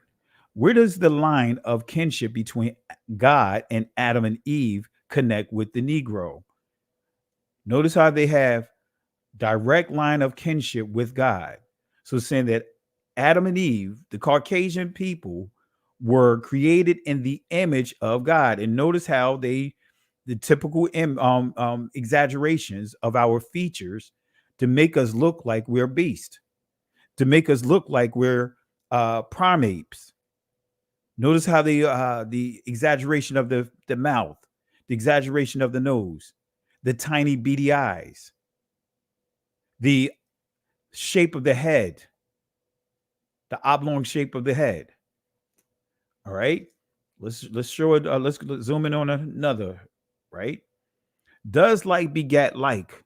Could that Negro child be the child of pure Adamic parents? If the Negro is an offspring of Adam and Eve, then it is possible. But they don't consider us as being direct descendants of Adam. They don't consider it. That's the pure line. Notice this here. Christ, the Son of God, right? Man was created in the image of God. Is the Negro in the image of God's Son, Christ? This is why they fight tooth and nail when you tell them, or any one of us tell them, that the Messiah was a dark melanated Negro. King of Kings, Lord of Lords. Guess what? That's the in Amharic or Ge'ez, it's pronounced Negus. Negus. Negus Nagaste is the full term. Negus Nagaste. In other words, King of Kings, Lord of Lords. The word Negus in Hebrew is Nagid or Nagad. Right? So, and it means captain, it means leader, it means governor, it means that's why we could go all through the scriptures. Nicodemus. Nick is a short abbreviation of this word Negus. Right? Nigger. Nick is a short form of that. So when you say Nicodemus, right, that's telling you Dominus is Greek. Nick, telling you that Nicodemus was a melanated Negro. Come on, family. Anyway, let me show you one more image, and I'm gonna let our sister bless us here. Notice what this says here: the beast and the virgin. Can you find a white preacher who would unite in holy wedlock a burly Negro to a white lady? Parents, you would rather see your daughter burned and her ashes scattered to the winds of heaven. Right? Beauty and the Beast. That's what Beauty and the Beast is all about. But again, look at this. Look at the stereotypes. Look at the shape of the head. Look at the lips. Look at the beady eyes. Look at the nose. Same thing over here, to try to make us look like we are primates. Last set of pictures. All right. I have more, but just going to stop right here. The Virgin Mary and the child Christ. Could the child Christ possibly be of the same flesh as the Negro? Come on, family. All right. Lastly, look at this last image that we're going to zoom in. Adam and Eve in the Garden of Eden. Is the Negro an offspring of Adam and Eve? Can the rose produce a thistle? Wow. Can a rose produce thorns? Anyway, I'm going to have to give a garbage can to this foolishness, man. Because again, do you think that today people have let go of this degrading ideology? No. Absolutely not. Absolutely not. Let me give them the garbage can.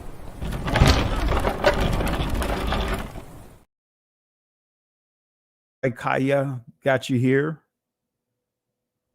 All right, peace and blessings, brother. I just want to just share some things that the Most High God, he just had going through my mind as I've been watching. But first, I praise Yah, hallelujah.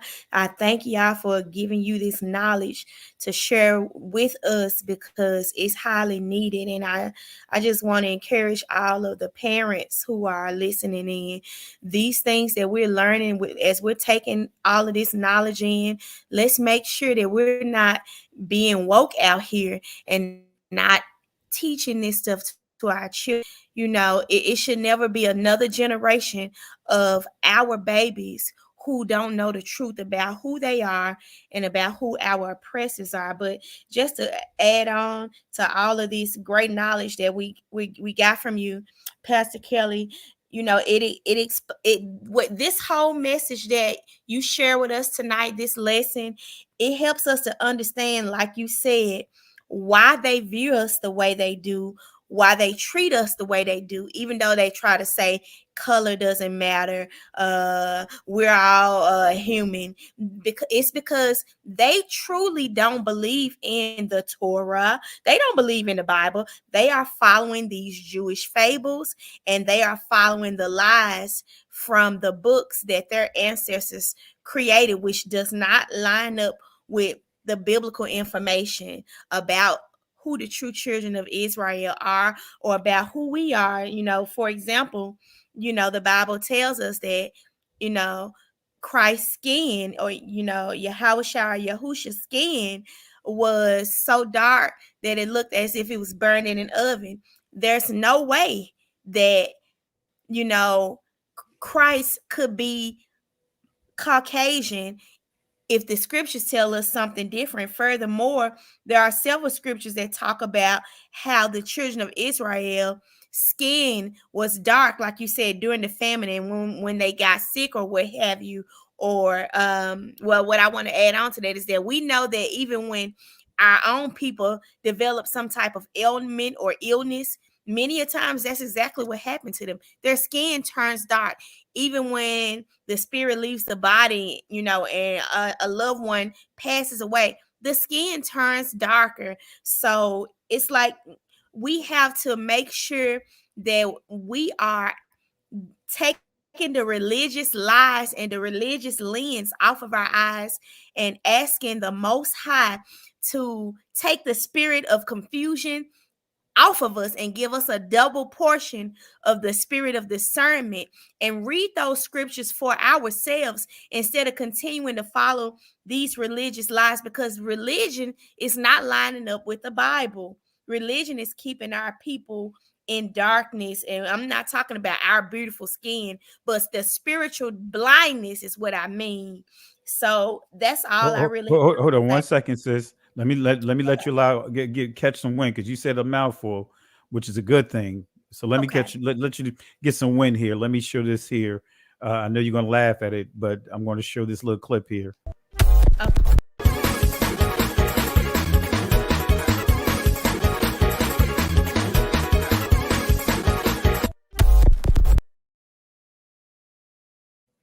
you said a mouthful. You was rolling there. So let me slow you down like this. Let me help you out. Let me slow you down like this.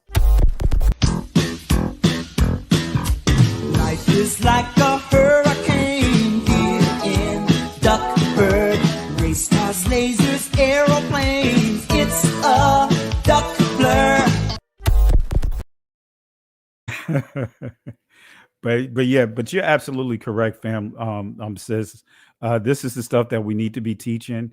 And what's sad is many people know this. They know the truth, and many of our people know the truth, but many are scared.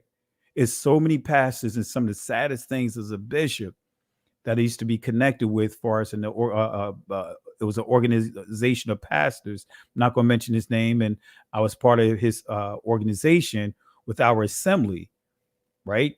And so, in a nutshell, when I brought this to him and other pastors and meetings,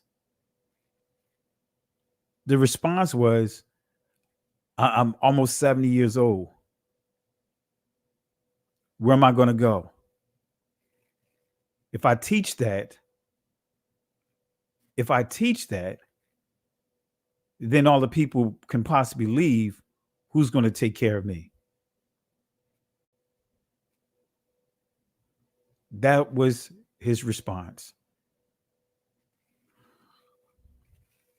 That's what his response was. That was his response. All right. Got our sister back. Looked like she dropped off here. All right. Sorry about that, sis. I'm not sure what happened here. Still there, sis?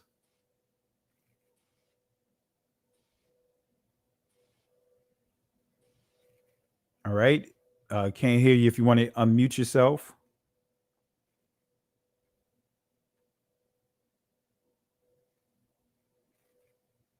All right. Kaya is having issues. So if she comes back in, we'll bring her in. Let me drop the link one more time here for anyone that wants to jump on while we're waiting for her. All right. I was going to show you one thing here. Let me show you something here.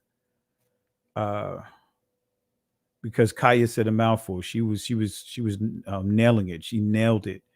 Let me see here. Let me bring out another. Let me see if it's in this one. It's not that one. Let me try one more, because I want to bring up Phineas. Actually, I'm going to do it this way. All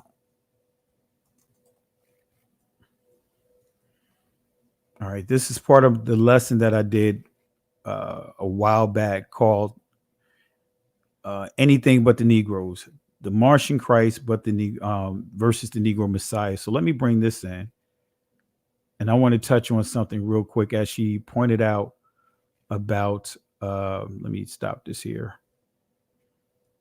As she pointed out about the Messiah's skin complexion, right? Because again, the same ones that tell you that,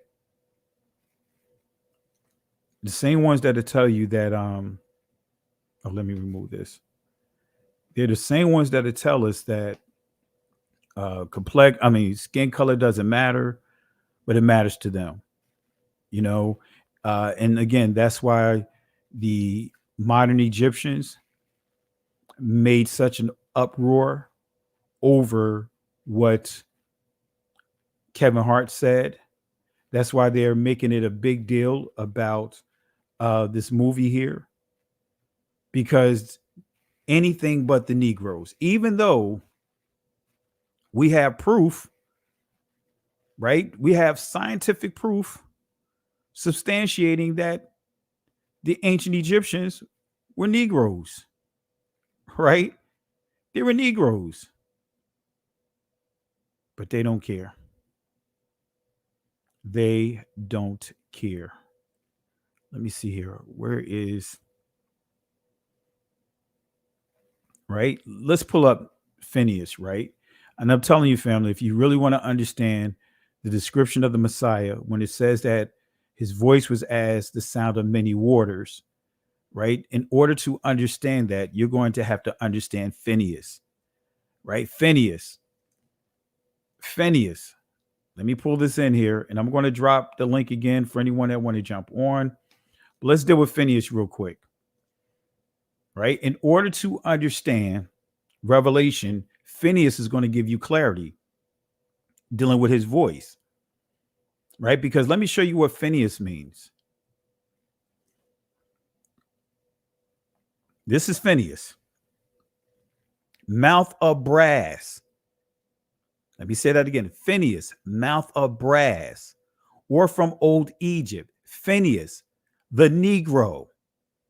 So this is telling us that Aaron's, like when we go through the priesthood, Phineas was a high priest.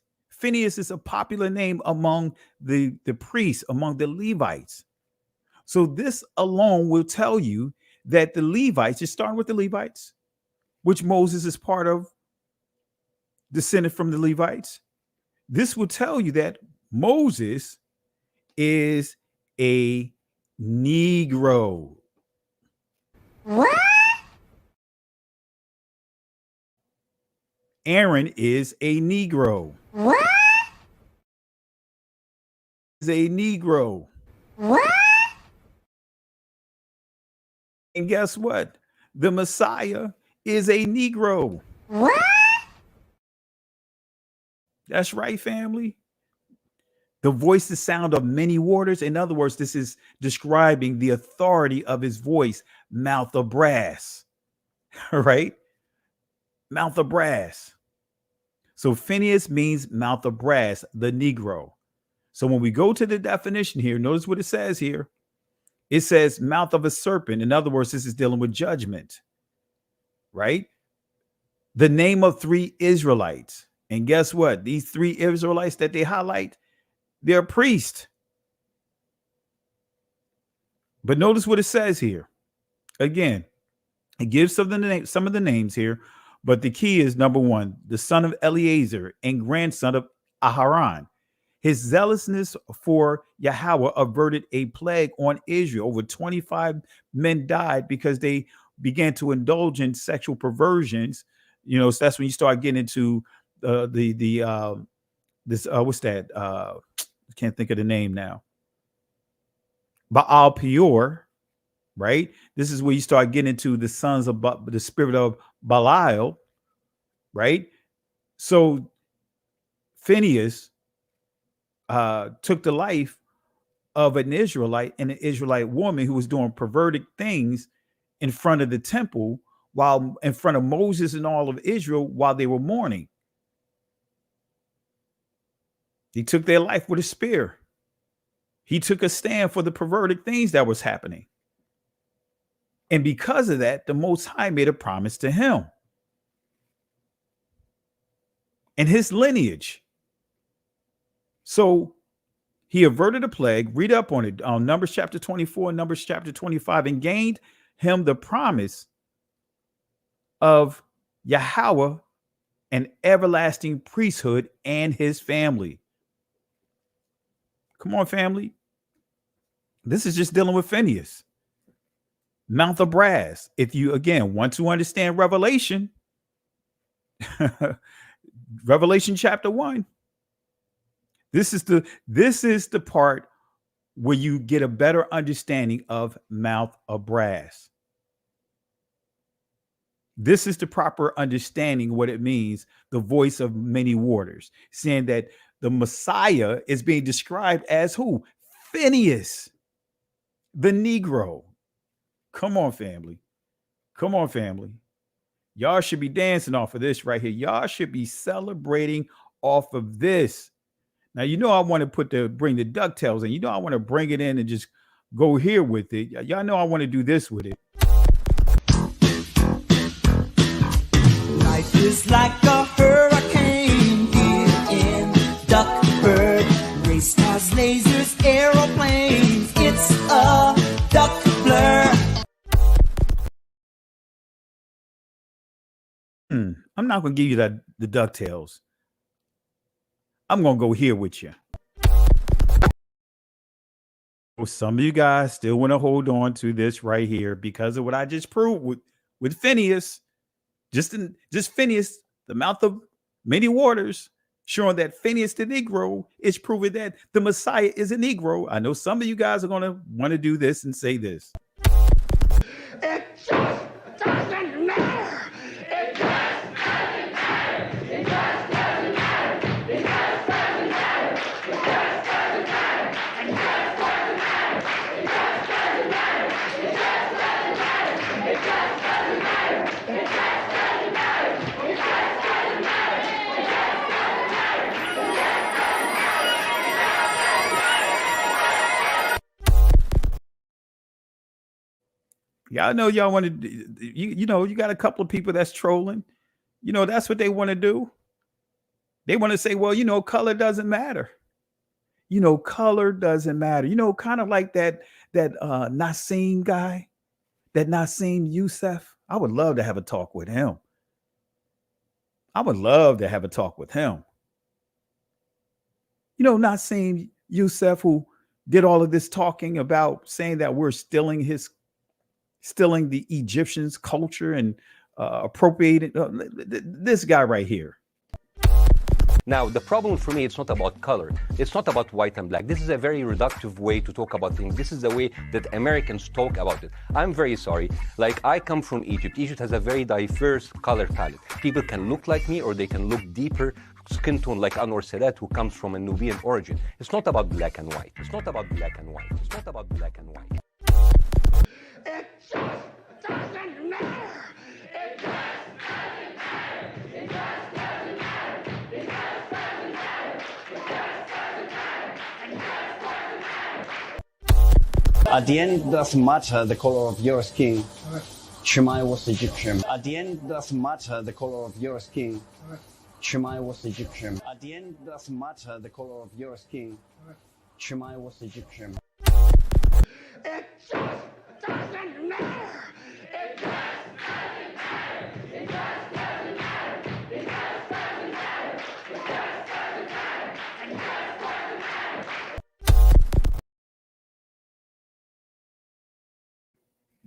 See, they don't want me to show or you to show this video that I'm going to show again that I've been showing for the past month and a half about ancient bones, Negro bones found in the caves in Israel, right out in the areas of Nazareth, out in the areas of Galilee. They don't want you to see this type of information.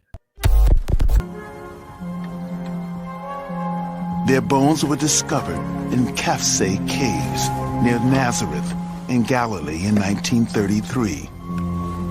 13 fragile skeletons, one a woman, a tiny baby at her feet. When these bones were first uncovered, they were the oldest complete modern human skeletons ever found. The numerous skeletons that have been found in caves in Israel at the sites of Kafse and Shkul show us that there were modern humans outside of Africa over 100,000 years ago. Those modern humans may well have gone up the Nile corridor. Those modern humans may well have gone up the Nile corridor. Those modern humans may well have gone up the Nile corridor. It just doesn't matter. It just doesn't matter. It just doesn't matter. It just doesn't matter. It just doesn't matter. It just doesn't matter. It just doesn't matter. It just doesn't matter. It just doesn't matter. It just doesn't matter. It just doesn't matter. It just doesn't matter. See, they don't want you to see the video. They don't want you to know this information, even about Cleopatra. You know, Cleopatra, that her sister, even though they want to use the term, had an African mother, right? Because African, when they just use that, is being used synonymously with black. You know, they want to talk about her mother. They don't want to talk about her sister. They don't want to. When you show this type of videos, see, they don't have nothing to say.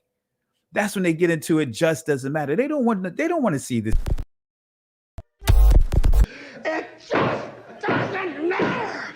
It just doesn't matter. It just doesn't matter. It just doesn't matter. It just doesn't matter. It just doesn't matter. It just doesn't matter. But the CT scan has one more surprise for Alejandro. Shammai's ethnicity. Well, they have just told me that Shammai had Nubian features, which means that their ruling family was probably Nubian, and that was unexpected. Examining Shammai's anatomy closely, the thickness of his bones and the shape of his nasal cavity, the anthropologists think he was a black African, likely from neighboring Nubia. A huge revelation that challenges the prevailing image of the Egyptian ruling class. We always thought the ancient Egyptian elites were Mediterranean type. We always thought the ancient Egyptian elites were Mediterranean type. We always thought the ancient Egyptian elites were Mediterranean type. We always thought the ancient Egyptian elites were Mediterranean type. And in this sense, Shammai is representing the society of the frontier in which different ethnic groups were mixed. At the end, it doesn't matter the color of your skin. Shammai was Egyptian. At the end, it doesn't matter the color of your skin. Shammai was Egyptian. At the end, it doesn't matter. It just doesn't matter. It just doesn't matter. It just doesn't matter. It just doesn't matter. It just doesn't matter. It just doesn't matter. It just doesn't matter. It just doesn't matter. It just doesn't matter. It just doesn't matter. It just doesn't matter. It just doesn't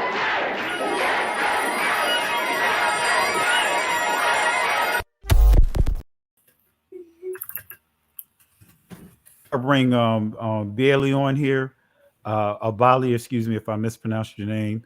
But what's interesting is the Egyptian that was that was revealed in the last video. The name of that Egyptian is Shammai, and when you understand what Shammai means in Hebrew, Shammai or Shammai, it means to listen with intelligence.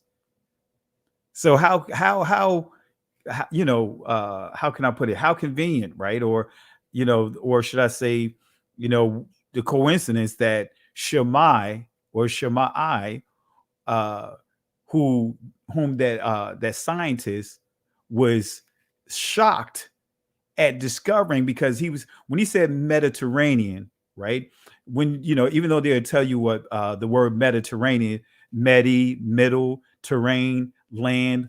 But when you really understand the word Turanian, right? That's when you get into the Turks. That's when you start getting into a mixture of Caucasians. He was expecting them to look like that. He wasn't expecting them to be a Negro, right? So again, Shammai or Shammai means listen with intelligence. It means discernment. All right. Bali, you have the floor. How you doing tonight? Good.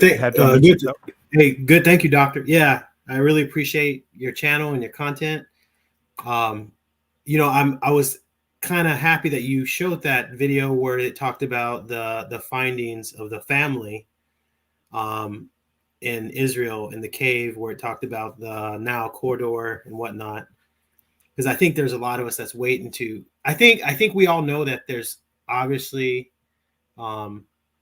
findings that there's either findings that they've already found, or we're just waiting to see when they reveal anything outside of the E1B1B haplogroup, because we believe that E1B1A was there too. So I thought that was interesting you post that. But I guess my question is to you is like personally, I believe that E1B1A was there, and I believe maybe this was E1B1A. I don't know. I've never seen the report on those findings, like as far as like the genetics part of it. But I'm curious your thoughts. Do you feel that it's I guess the question I want to ask, do you feel that Israel is a mixed multitude? Like, do you feel that there's obviously some of the descendants of, whether it's the Igbo or the Yoruba or what have you, and then their descendants who are in America and across the Caribbeans and whatnot, they're descendants of Israel, but do you also think that it's very possible that some of the Sephardic, brothers that are, from Spain and Portugal, or even from Amsterdam, are legitimate as well? Like, do you believe that the nation of Israel is comprised of multiple phenotypes? Or see, me, I'm kind of mixed when it comes to the DNA, and here's why. I'm a technology guy, right? I've been in the technology field for 20 plus years, and technology outdates itself. Now it's like almost like what, every 6 months. When I studied the history of DNA, for example, when they came up with the technology, about almost 150 years ago, right? The way that it's being used today, they didn't start using it the way that it's being used today until 1948, 1947, 1948. Start using it as a way of trying to determine, kind of similar to craniums, the study of craniums. You try to determine who's more intelligent than another group. So when we start getting into the DNA, and this is where, for me, kind of that saying, whoever control the pages, control your thoughts. But it's the same thing with that DNA. There's a lot of things that are being, I would just believe that many of us being misled about.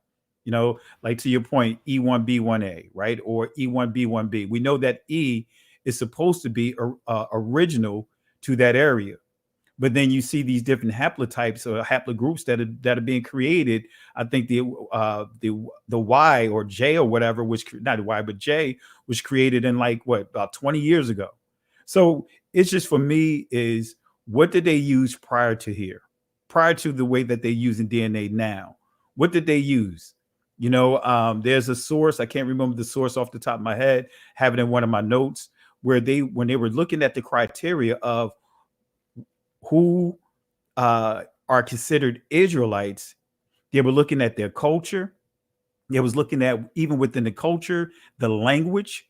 They were looking at, certain things like circumcision, and, they were looking at things along that line. And to your point, when you deal with the Spanish Inquisition, when you start dealing with the Sephardics, I have some videos. I'm not sure if it's still there, because YouTube has been doing a lot of, with removing some of my videos. But I have videos, and I'm gonna see if it's there. I literally have professors dealing with the Sephardics and proving that they were dark melanated Sephardics. So for me, that's why I say when we start dealing with the DNA, to me, the DNA is a technology, just like all other technologies, is ever evolving, and it still is based on inputs of individuals, of people. So I'm kind of mixed when it comes to the DNA. Can you learn things from the DNA? And have I used the DNA? I used it because I had people arguing like 5 and 6 years ago, like, hey, you say that you're descendant or connected to Israel, then prove it with DNA. So what did me and my cousin do? We got several tests, and each one came back to pointing us to Northeast Africa, pointing us to Israel, listing the Igbos, listing the Lemba, listing Bambara, right? Listing many tribes that have been already confirmed or have a history being connected to Israel. So I hope that answers your question, but I'm just not one of those that's completely sold on this technology, because it's ever evolving, and whoever control the pages control our thoughts. And I think about what Elder Cohen Hamadishi said what happened to them out in, as far as the Limbas. They said that they had a group come from Israel, tested 200 of them, yeah, right? Yep. Came back, the test came back, right? And he even made it clear. He said the people that was testing them, their test at the most came back 1.2, right? 1.2%. Their test came back initially 25%. So what did they do? They took the results, they made adjustments to the DNA test. Then when it came back, they tested them again. And instead of it decreasing, it increased to like 48 to 50%. So they made adjustments to the test, tested them again. The results came back to like over 70%. And then they tested them again, and they never came back with their final results. Oh, yeah. Yeah. No, I agree with you 100%. I remember that. And I think they even said that they tested the wrong subjects. Like they did something where they initially had tested, at least I know with that one group that went out there, I think it was called Jewish Voice Ministries or something like that. They went out there and they tested like the native population versus the Jewish population or something like that. So they came back with an E1B1A haplotype versus the E1B1B. But I think, I agree with you. I'm a technologist as well. And I totally agree with you with the technology standpoint because, and I've been pushing towards like open source, like most of these DNA calculators that these websites are using. I think it should be open source technology just because, as you both know, like you could easily obfuscate. Well, I don't want to say obfuscate, but you could like for instance, let's say you have a haplogroup that could correspond to different migration patterns in different regions. It's very easy in your code where you could basically like obfuscate those findings in the result set. Like you could just be like, oh, okay, well, if there's a finding with E1B1A and over in this region, we're just gonna make sure that report doesn't reveal that.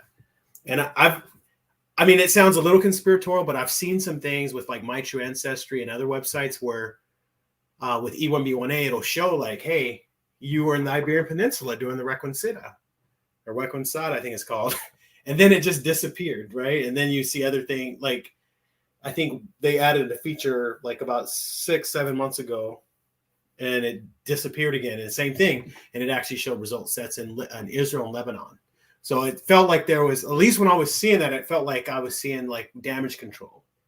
Like it returns the data as it should. And then now it's like, well, let's backtrack and make sure that we obfuscate some of that data result.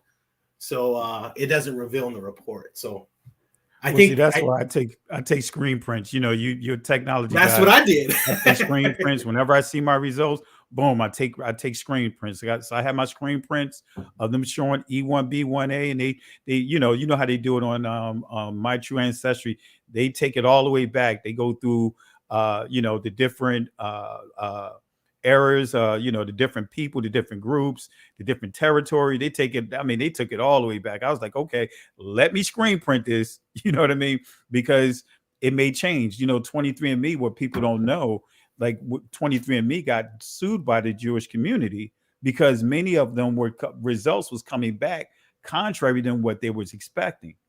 So, so they filed a lawsuit against 23andMe. So 23andMe began to change their format. Oh yeah. Going back to your point. So you start seeing changes being done. That's why I'm glad that I take screen prints, because if you don't, it's subjected to change. Same thing with Ancestry. I remember when I first did my Ancestry results, it said that I was 49% Ghana, right? By way of Ghana. It decreased from 49% Ghana to down to like 3%. Oh yeah.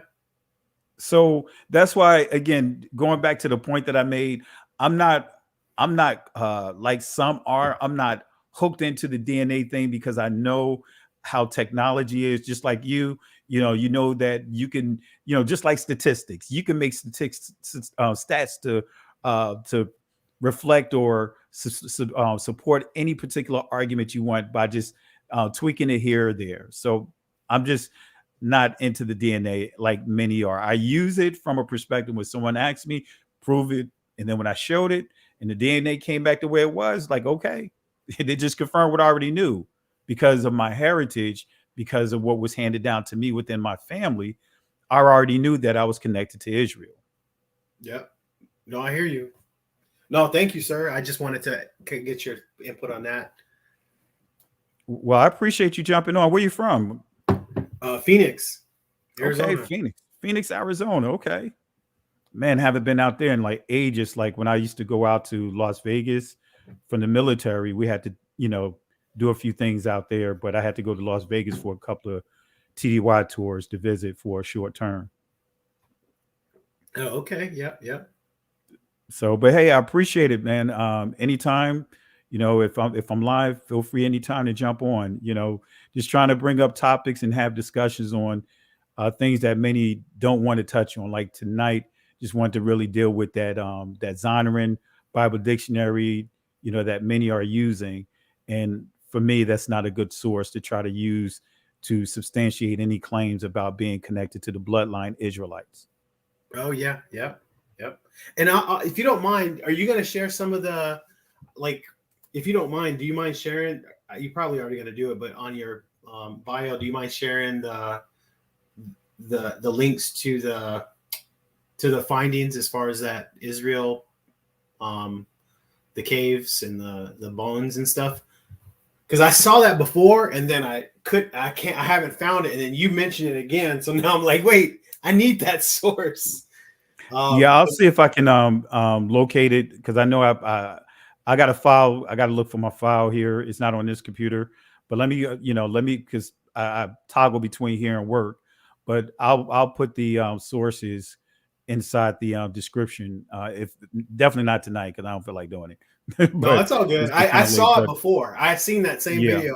So when I saw it again, I was like, oh, that's the one. I was looking for that one, and I couldn't find it. So, all right, brother. I appreciate it.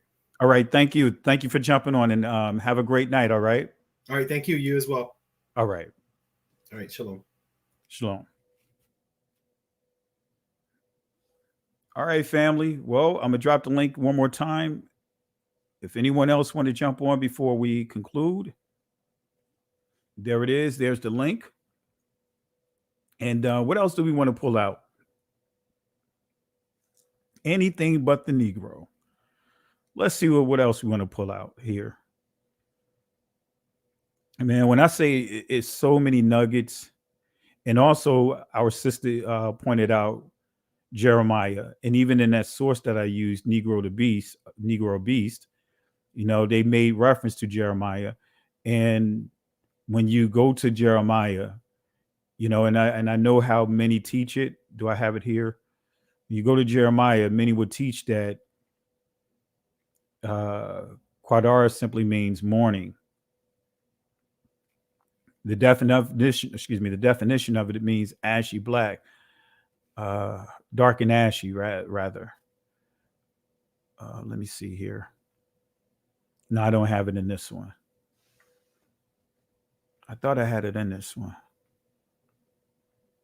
I was going to touch on that.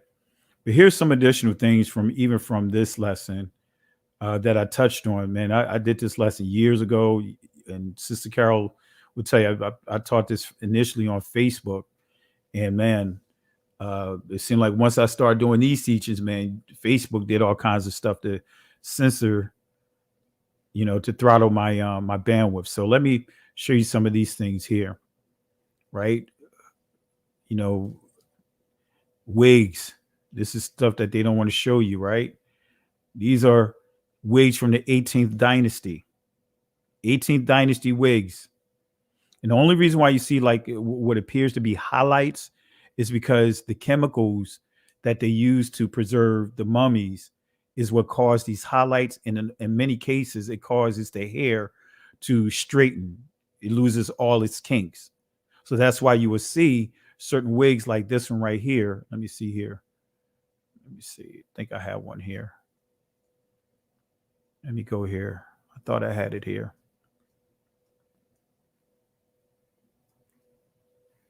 All right.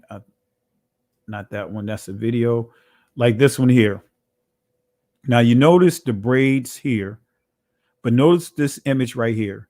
You see the tips of it is still locked, but you see the straight hair.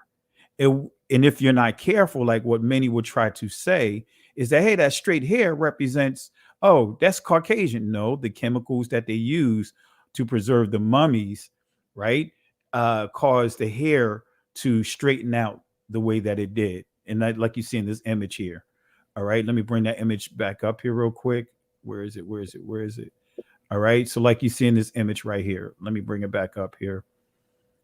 Let me zoom it in real quick. I got my buddy Apostle Curtis here.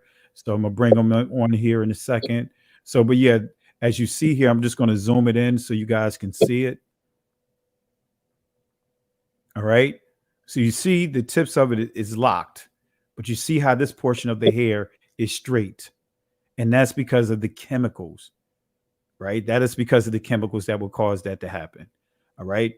But we already know, right? Going back here, this image right here, and I'll play this while I bring Apostle on here so you guys can see that playing. How you doing, Apostle? Shalom, Pastor Kelly. Can you hear me okay? Yes, sir. Yes, sir. I can hear you, sir. How was Shabbat?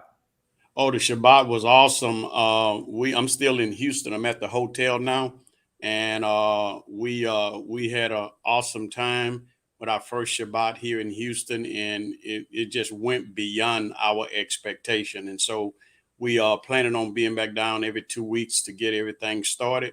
And I'm just so thankful for what the Most High is doing. I didn't get to catch your whole teaching because I got in kind of late, and then I did a premiere. But I'm going to definitely go back and watch it. So I just want to jump on for a few minutes and greet you and tell you I appreciate everything you've done for us. And just to say we love you, Pastor. I appreciate it, Apostle. Thank you for the love and support. Let me change my screen here so I can see you here. But appreciate the love and support from you and the missus. And I'm sure the people out in Houston is excited of having you out there. So yes, doing a great work. Really appreciate you. Yeah, we appreciate you too. And like I said, it went beyond our expectation. And That's this great. This is my backup channel here, friend of y'all. Kind of pattern after you since you got your backup channel when you told me about that fool's gold, if you remember.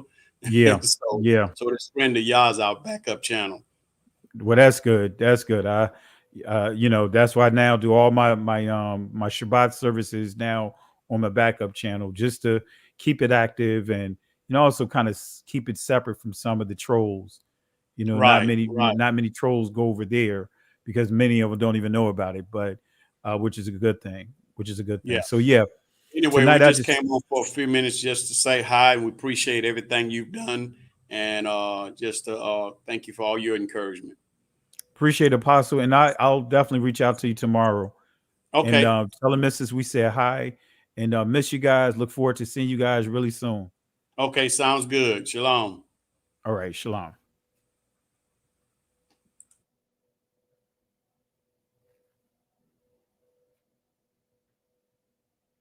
All right, family. I will drop the link one more time. And while that's going here, I'll show the video about the wigs, the hair from the 18th dynasty. And you'll see that these are Negro. This is hair like wool. Hair like wool. So let me show this real quick. And then we'll get ready to wrap it up here. Where's that video here? I thought I had it here. Here it is.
So yeah, family, we got so much that so many different videos and sources I can share with you.